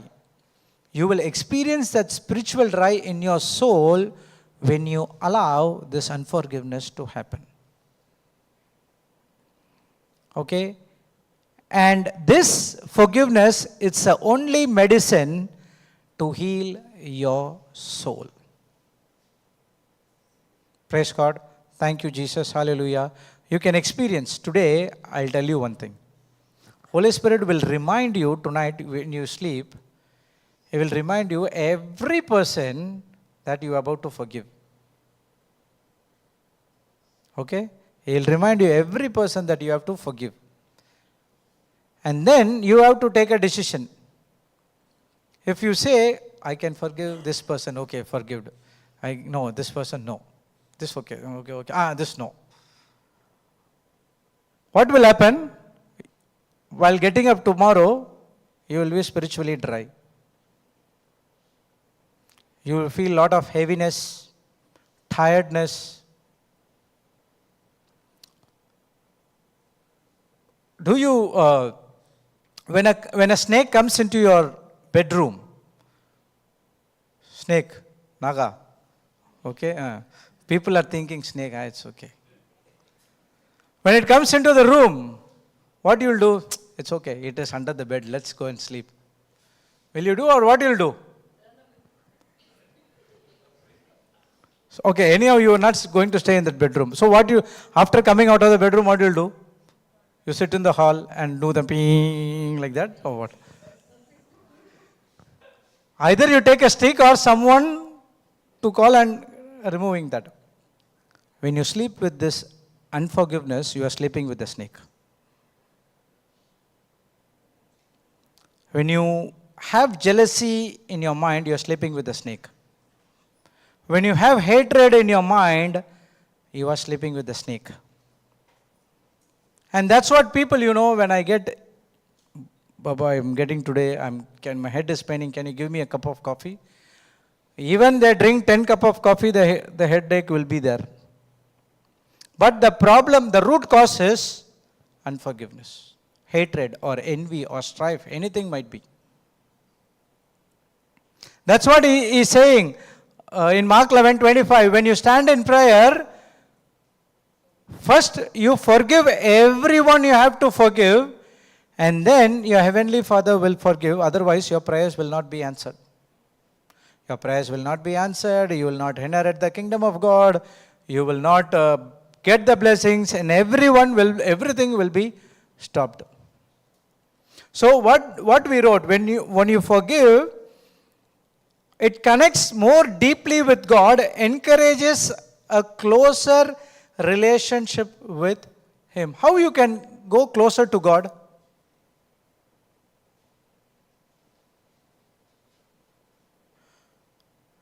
Do you love God? How you love God? By going and hugging the statue. How you love God?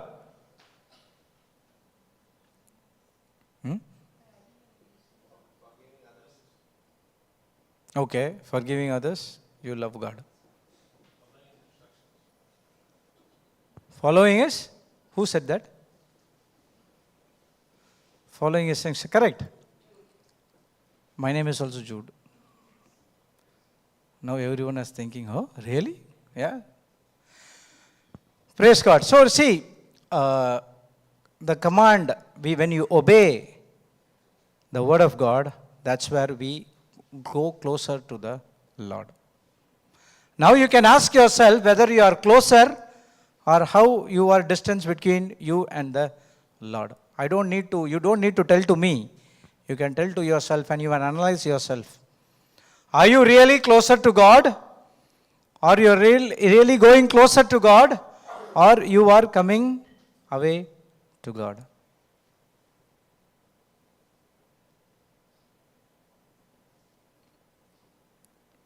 You know,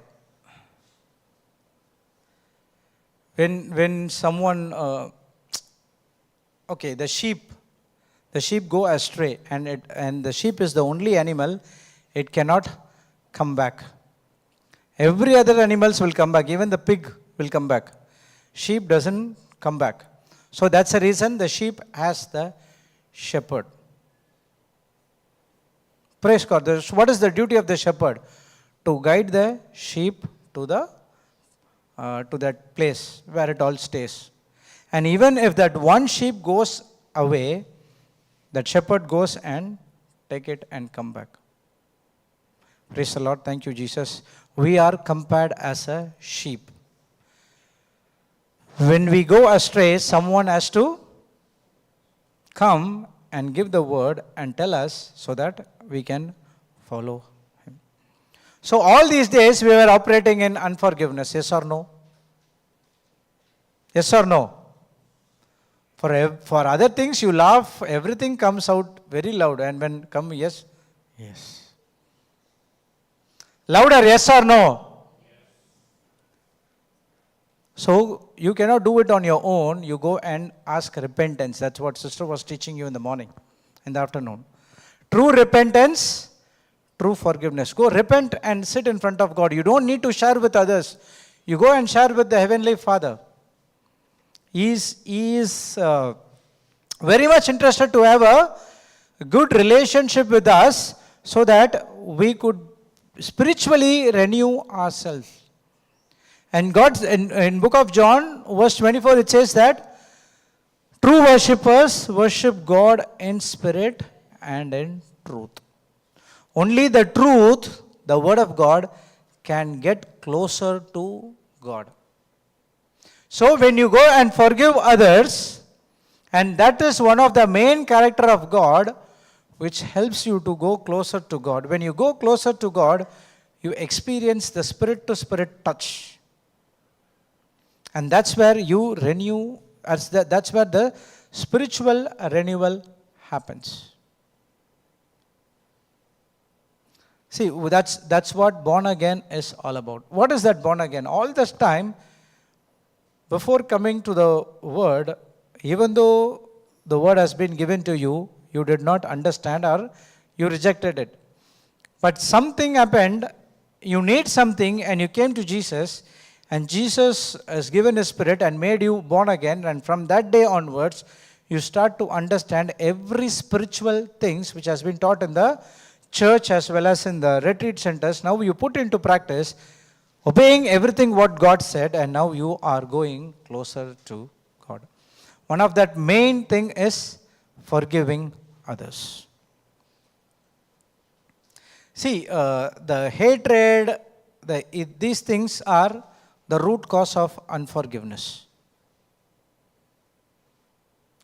Praise God. Thank you, Jesus. Hallelujah. So because of you have hatred, you are not forgiving that person. Because of that envy, you cannot forgive that person. So that has to be removed to operate in the forgiveness, and that can be done Only by focusing on God. So when you move closer to God, automatically He renews your mind and start giving every instructions what you have to do, and then you forgive everyone whom you did not forgive all these years. Paul said, walk in the Spirit and you shall not fulfill the lust of the flesh. What does it mean, walk in the Spirit and you will not fulfill the lust of the flesh? Some people will give a different understanding. Oh, if I have to walk in the Spirit, okay, go to that scripture 5:16.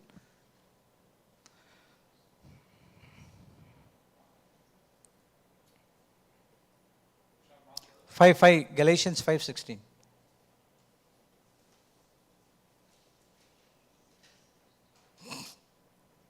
Galatians went up. Here. Come down. Next to Corinthians.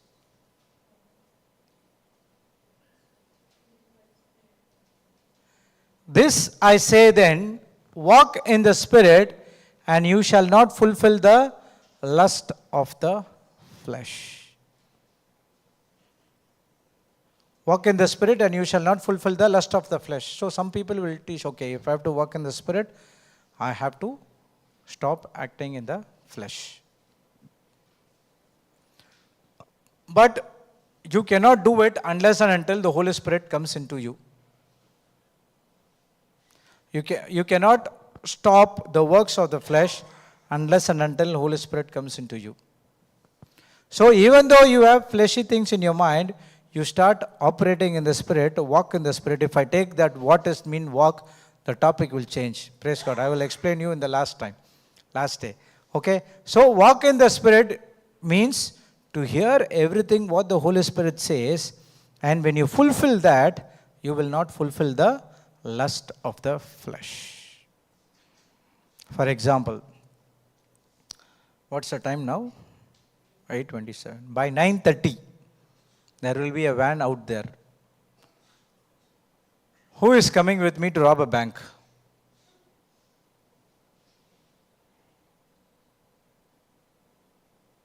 Don't laugh here, I'm serious. Why you are not coming? Brother Julio, can we go? Yes, sir. Rob a bank, brother? I don't know. Now for everything he answered. Now he is thinking, what to answer now. If I say yes also, he will ask question. If I say no also, he will track me. Now what to do? Holy Spirit help me. How many of you ready to come with me to rob the bank? At least say yes or no. Okay, tell me why no. This sister never answered anything, so you're coming? Oh no, okay. So why no?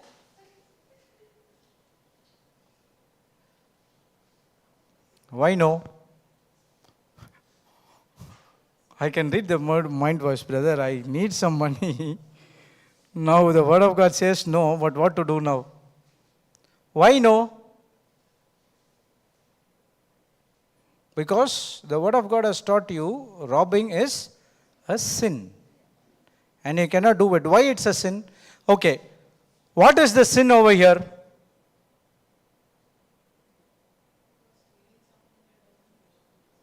That's not the sin. That's the action, consequences of that sin. You thinking in your mind that I have to rob a bank. Why? You are not depending on God. You are depending on something else. The sin is in your thinking that you are not depending on God as my provider and God as my sustainer. I try and do something wrong. Praise the Lord. Thank you, Jesus. Hallelujah. So now the Holy Spirit which teaches you, no, actually you have to depend on God. God is your provider. God is your sustainer. He gives you everything. So you do according to it. That's what walk in the Spirit. And now you hear the voice of the Holy Spirit. You were rejecting to the thought which I gave to you that I'm not coming to rob the bank. So walk in the Spirit and you shall not fulfill the lust of the flesh. So The Holy Spirit comes and He gives you and He makes you to stop walking in the flesh. So in the same way, the Holy Spirit come and teach you, God has already forgiven you, now you go and forgive others so that you can spiritually be closer to God. So you understand how it helps. When you forgive others, you move one step closer to God. When you forgive 100 people, you go 100 steps closer to God. The more you go closer to God, the more you understand about Him, you put into practice, and we experience so many supernatural things in our life. Praise God. Thank you, Jesus. Hallelujah. The second one is mentally, what is that? Mental peace. Write down. Second one.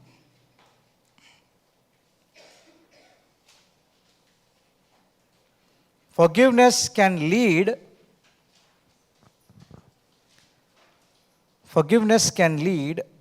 to a significant reduction in stress and anxiety. Forgiveness can lead to a significant reduction in stress and anxiety.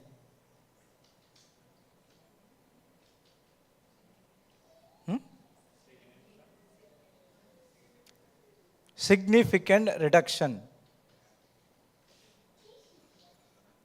Reduction sale. Now you understand, okay. REDUCTION, reduction.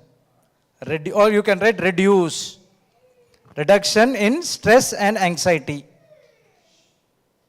It's okay. I thought some cat came inside. Leave your son. Let him do whatever he wants to do. Let him enjoy. We are not moved with that one all. Okay, holding on to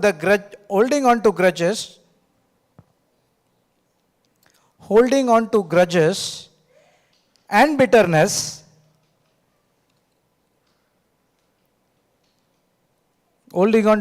grudges and bitterness can weigh heavily on the mind.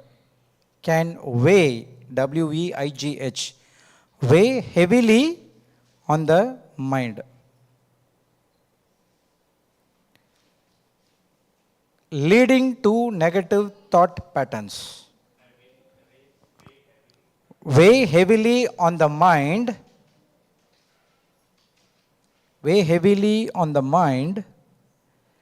Leading to negative thought patterns.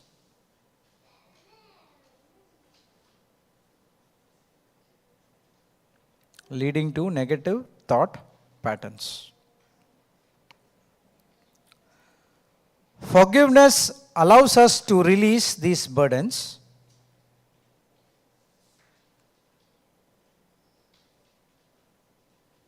Forgiveness allows us to release these burdens,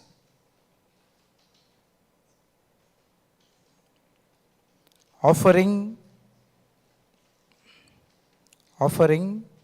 peace and freedom.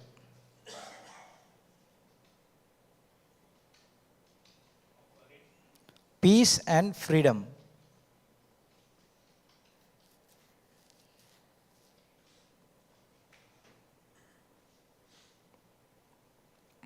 Okay, so forgiveness can lead to a significant reduction in stress and anxiety.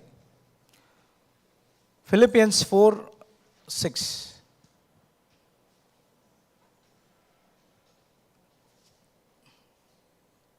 New Testament.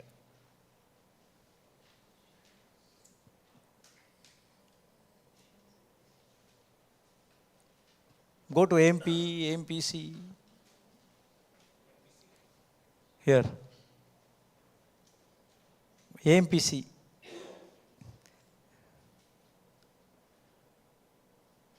AMP? Do not be anxious or worried about anything. When was the last time you worried? When was the last time you worried? 1 year before, brother. I'm right now also worrying. My stomach is hungry, but this brother will finish. I will not finish 9:30. 9:30 only the dinner. We'll still have 1 hour more, okay? Praise God. Now you start worry, oh my God, I chose the wrong place. Do you worry?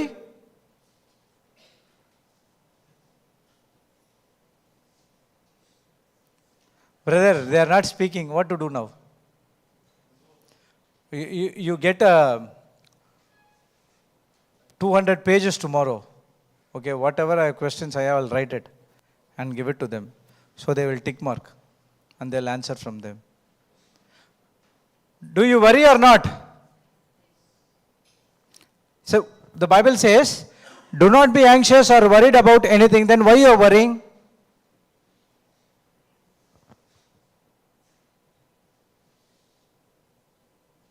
See, we learn from, and if you go down, if you see that, the peace of God which surpasses all understanding will lead our hearts and mind in Christ Jesus. Okay, in the spirit level, you are fine.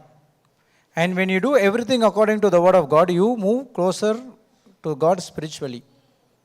Now the peace, freedom and everything you have to experience in your soul. Okay, praise God. But you have this hatred and bitterness towards others, you will start to worry, anxiety, stress, this and that, and comes into your mind.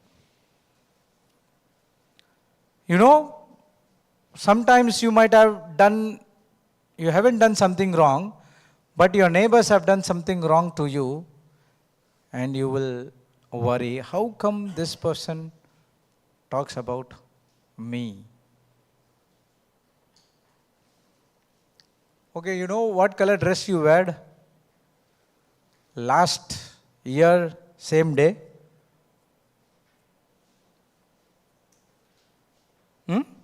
No? Do you remember what your mother-in-law told about you? How come you remember that? Where are we focusing? When I said about that mother-in-law, it's not only about mother-in-law, the person, immediately that hatred or the things which they said about against you comes into your mind. That makes your mind stress, anxiety and start to worry. And when you worry, you are giving an opportunity or opening the door to devil to take control of your mind. Worry is another blessing blocker in your life. Praise God. Thank you, Jesus. Hallelujah. We will study all these things, how to overcome this unforgiveness using the word of God as well. Praise God. See, when I completely delivered and I'm speaking to my friends and I'm saying about Jesus, this and other things. So one person came to me and said, hey Jude, I know about you. And what and all we do both. You know about me and I know about you, and this day, exactly know about you. And don't come and say all these things to me. Okay? What would be your response? Or what would be my response for that?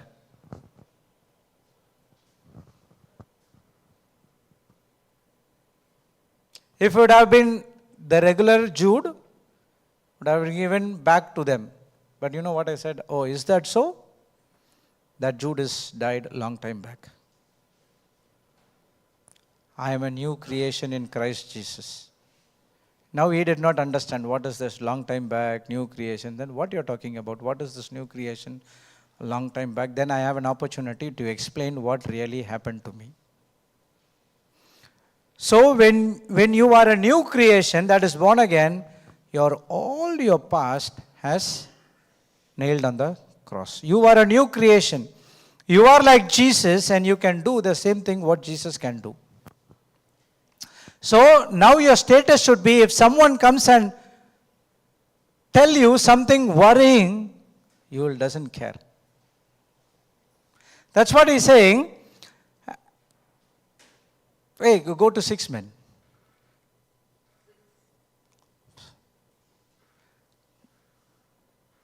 Do not be anxious or worried about anything, but in everything, every circumstances or situation, by prayer, petition with thanksgiving, and continue to make your specific request known to God. When you worry over here, what happens is, you will not focus on prayer. You cannot give thanksgiving, or you cannot give your specific request known to God, because all the time the worry comes and starts against you. Oh, this person had did something to you. What happened? Switch off the AC? Okay. Switch off the AC, brother. And that's what I asked 1 hour before. Praise God. So, when someone comes and did something bad against you, your mind will always think, I have to do something for him because he did something to me. Comes or not? That's what worry is all about. And that will lead to oppression, and that will lead to depression as well. It's very dangerous. But what God said, you can overcome those things by forgiving them. Praise God. Thank you, Jesus. Hallelujah. Are you understanding? So, when you forgive people, what happens? It reduces the stress and anxiety. Okay, holding on to the grudge and bitterness, what a person did to me, it always brings negative patterns in my mind. Every time I will think how to destroy that particular person. For example, King David did something wrong to King Saul? Why Saul was every time trying to kill David? From how come the jealousy came? He only told, right, to go and finish Goliath. Then? But even if men would have said, Saul would have not worried. The problem is the women said. Women said, Saul killed 1,000, David killed 10,000. How come these girls are fans of David? Let me kill him. If that's what the man would have said, there's no problem. It's okay. Fine. So that one jealousy part made him to think in a wrong pattern, and he, till the death also, he was trying to kill David. But whereas, see about David, he got three times to kill King Saul. Did he do that? What he said? I will not touch God's anointed person. Because he chose to forgive. I know he is a God anointed person. I will not touch. God said I will get my kingdom back. But till then, I am going to encourage with God. He did exactly what God said. Only he became a king, then he get into a different act. Praise God. Thank you, Jesus. Hallelujah. Are you understanding? So, the worry can give you a negative pattern. It can go also to kill the other persons as well. Now we'll think about King David. Did he had a relationship with Bathsheba? That worry, what is that? If someone, see, he tried so many ways that what is his name? Uriah. Okay, Uriah to have a relationship with his wife, but he did not do. So he got worried, if this relationship come into public, then my fame will go. He planned a plot to kill Uriah, and he succeeded it. So what we wrote? Holding on to the grudges and bitterness can weigh heavily on the mind, leading to negative thoughts and negative thought pattern. It's not only that when you hold a grudge, as King Saul had hold a grudge, correct? It brings a negative pattern in your mind. What is that? Trying to do everything against a person. But if Saul would have forgiven, it's okay. Let him be as he is. Let me do my work. The problem would have been solved. Praise God. Thank you, Jesus. Hallelujah. Many a times we are in the prison like that. Correct? By not forgiving the others. Praise God. So, forgiveness can also allows us to release these burdens and offering peace and freedom. So, when you forgive that person, when you come against you, you will definitely see their inner peace in your mind. Are you understanding? Praise God, how it helps you in a mental peace. Next one, emotional.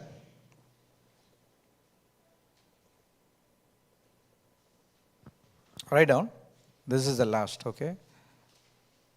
Forgiveness promotes healing and emotional well-being.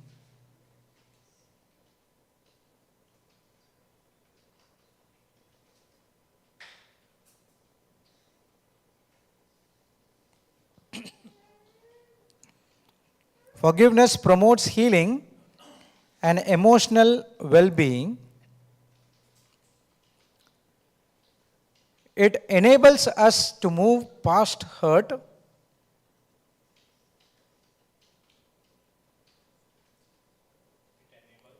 enables us to move past hurt,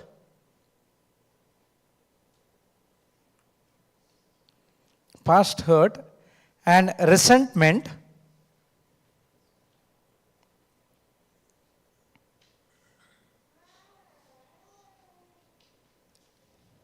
resentment is bitterness, okay? Past hurt and resentment, fostering empathy and understanding towards those who have wronged us.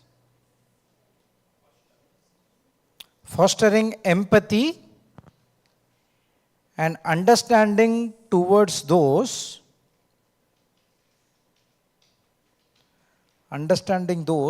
who have wronged us.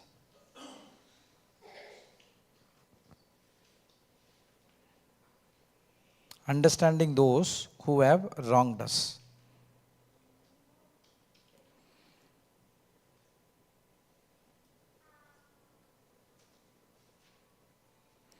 This emotional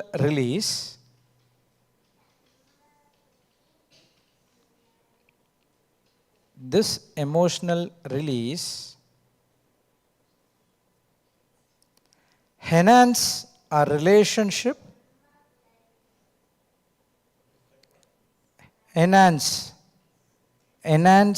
our relationship, enhance our relationship, and increase our happiness.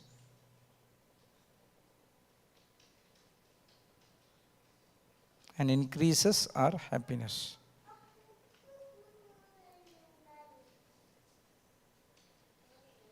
Okay.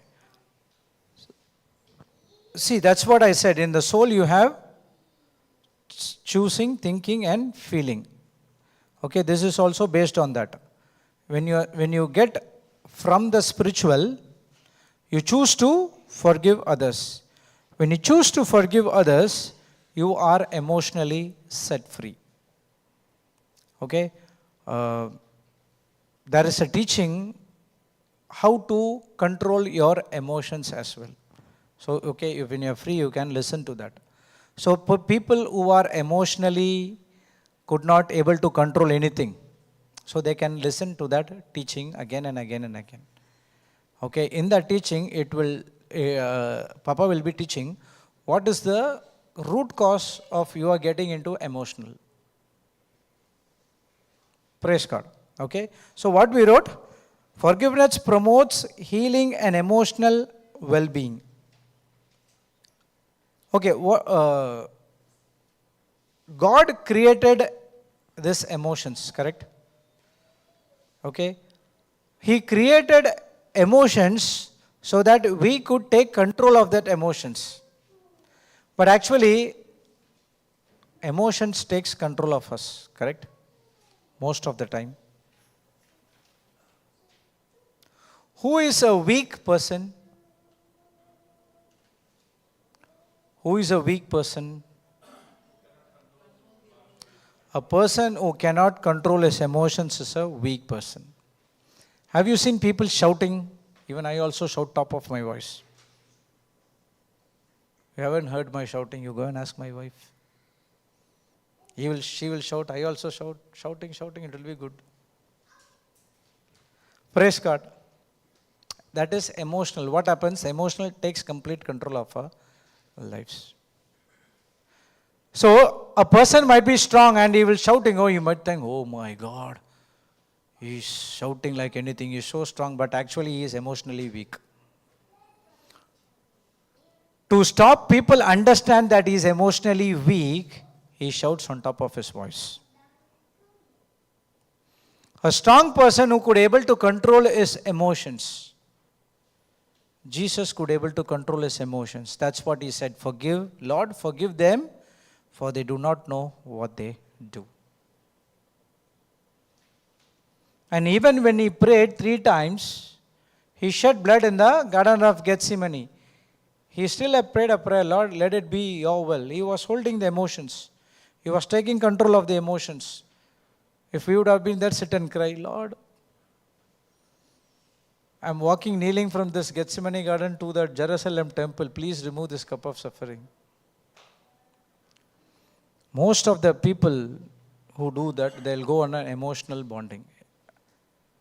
So, you have to take control of that emotions, and one of that way is operating in forgiveness. So, the unforgiveness can also torture you emotionally. Come on, man. You came to the retreat. So much time you understood about the forgiveness and unforgiveness. And now this person came against you.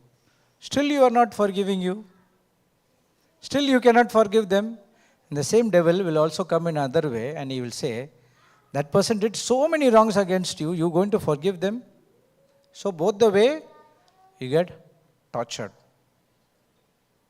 Praise God. Thank you, Jesus. Are you understanding?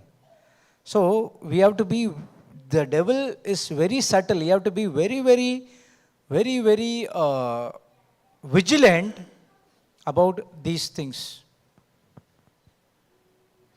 Praise God. Thank you, Jesus. Hallelujah. So, forgiveness promotes healing and emotional well-being.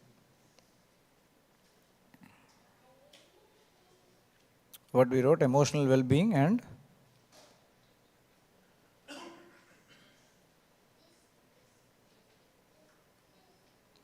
it enables us to move past hurt and resentment, fostering empathy and understanding towards those who have wronged us.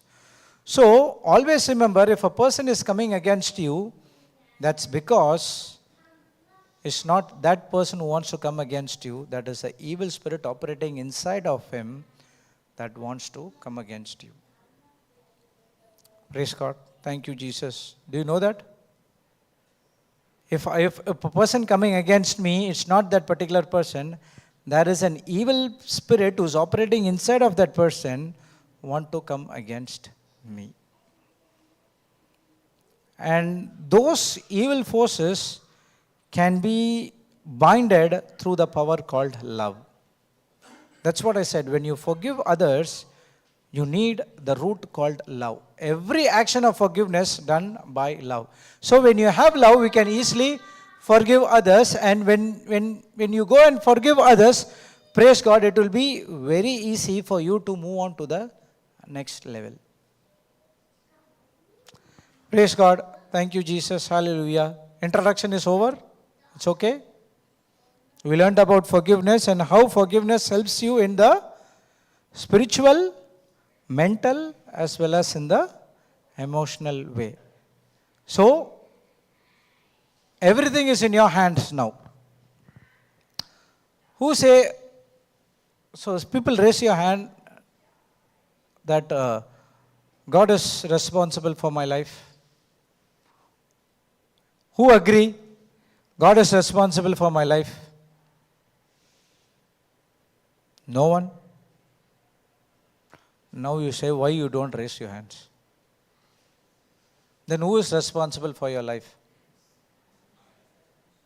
We are responsible for our own life. Because God has completed everything on the cross. He said it is finished.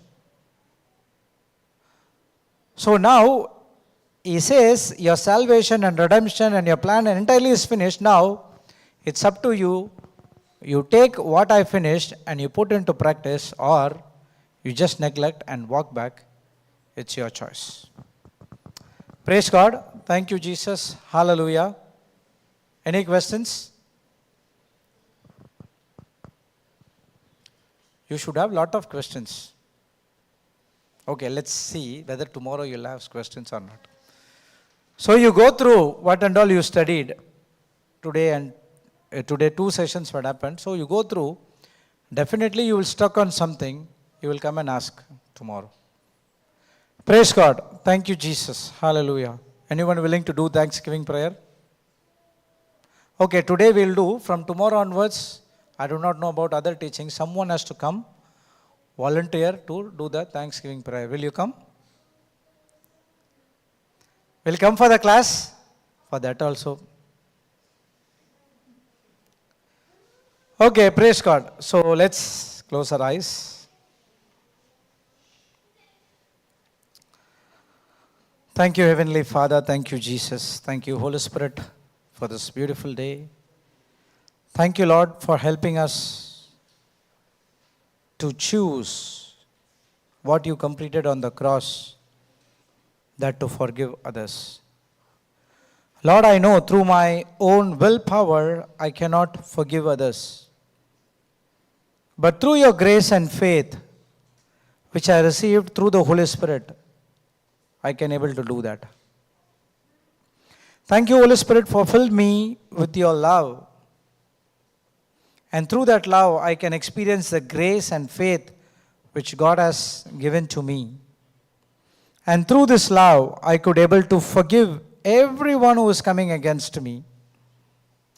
No matter what I did, no matter what he did to me, but Lord, I received your forgiveness from you. I'm going to extending that forgiveness to others as well. Thank you, Lord, for things you taught us today. When we go for the sleep, Lord, you speak to each and every one of us through your Spirit who is inside of us, teaching us how to forgive everyone who is coming against us. Lord, and we also studied that how forgiveness helps us to come closer to you, experience the freedom and peace in our mind, and how to live a happy and joyful life by extending this forgiveness to others.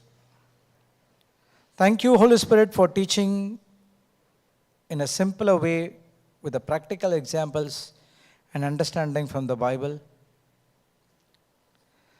Thank you that everything is of yours, nothing is of us. So you lead us into the pathway which we want, not we want to walk, but what God wants us to do.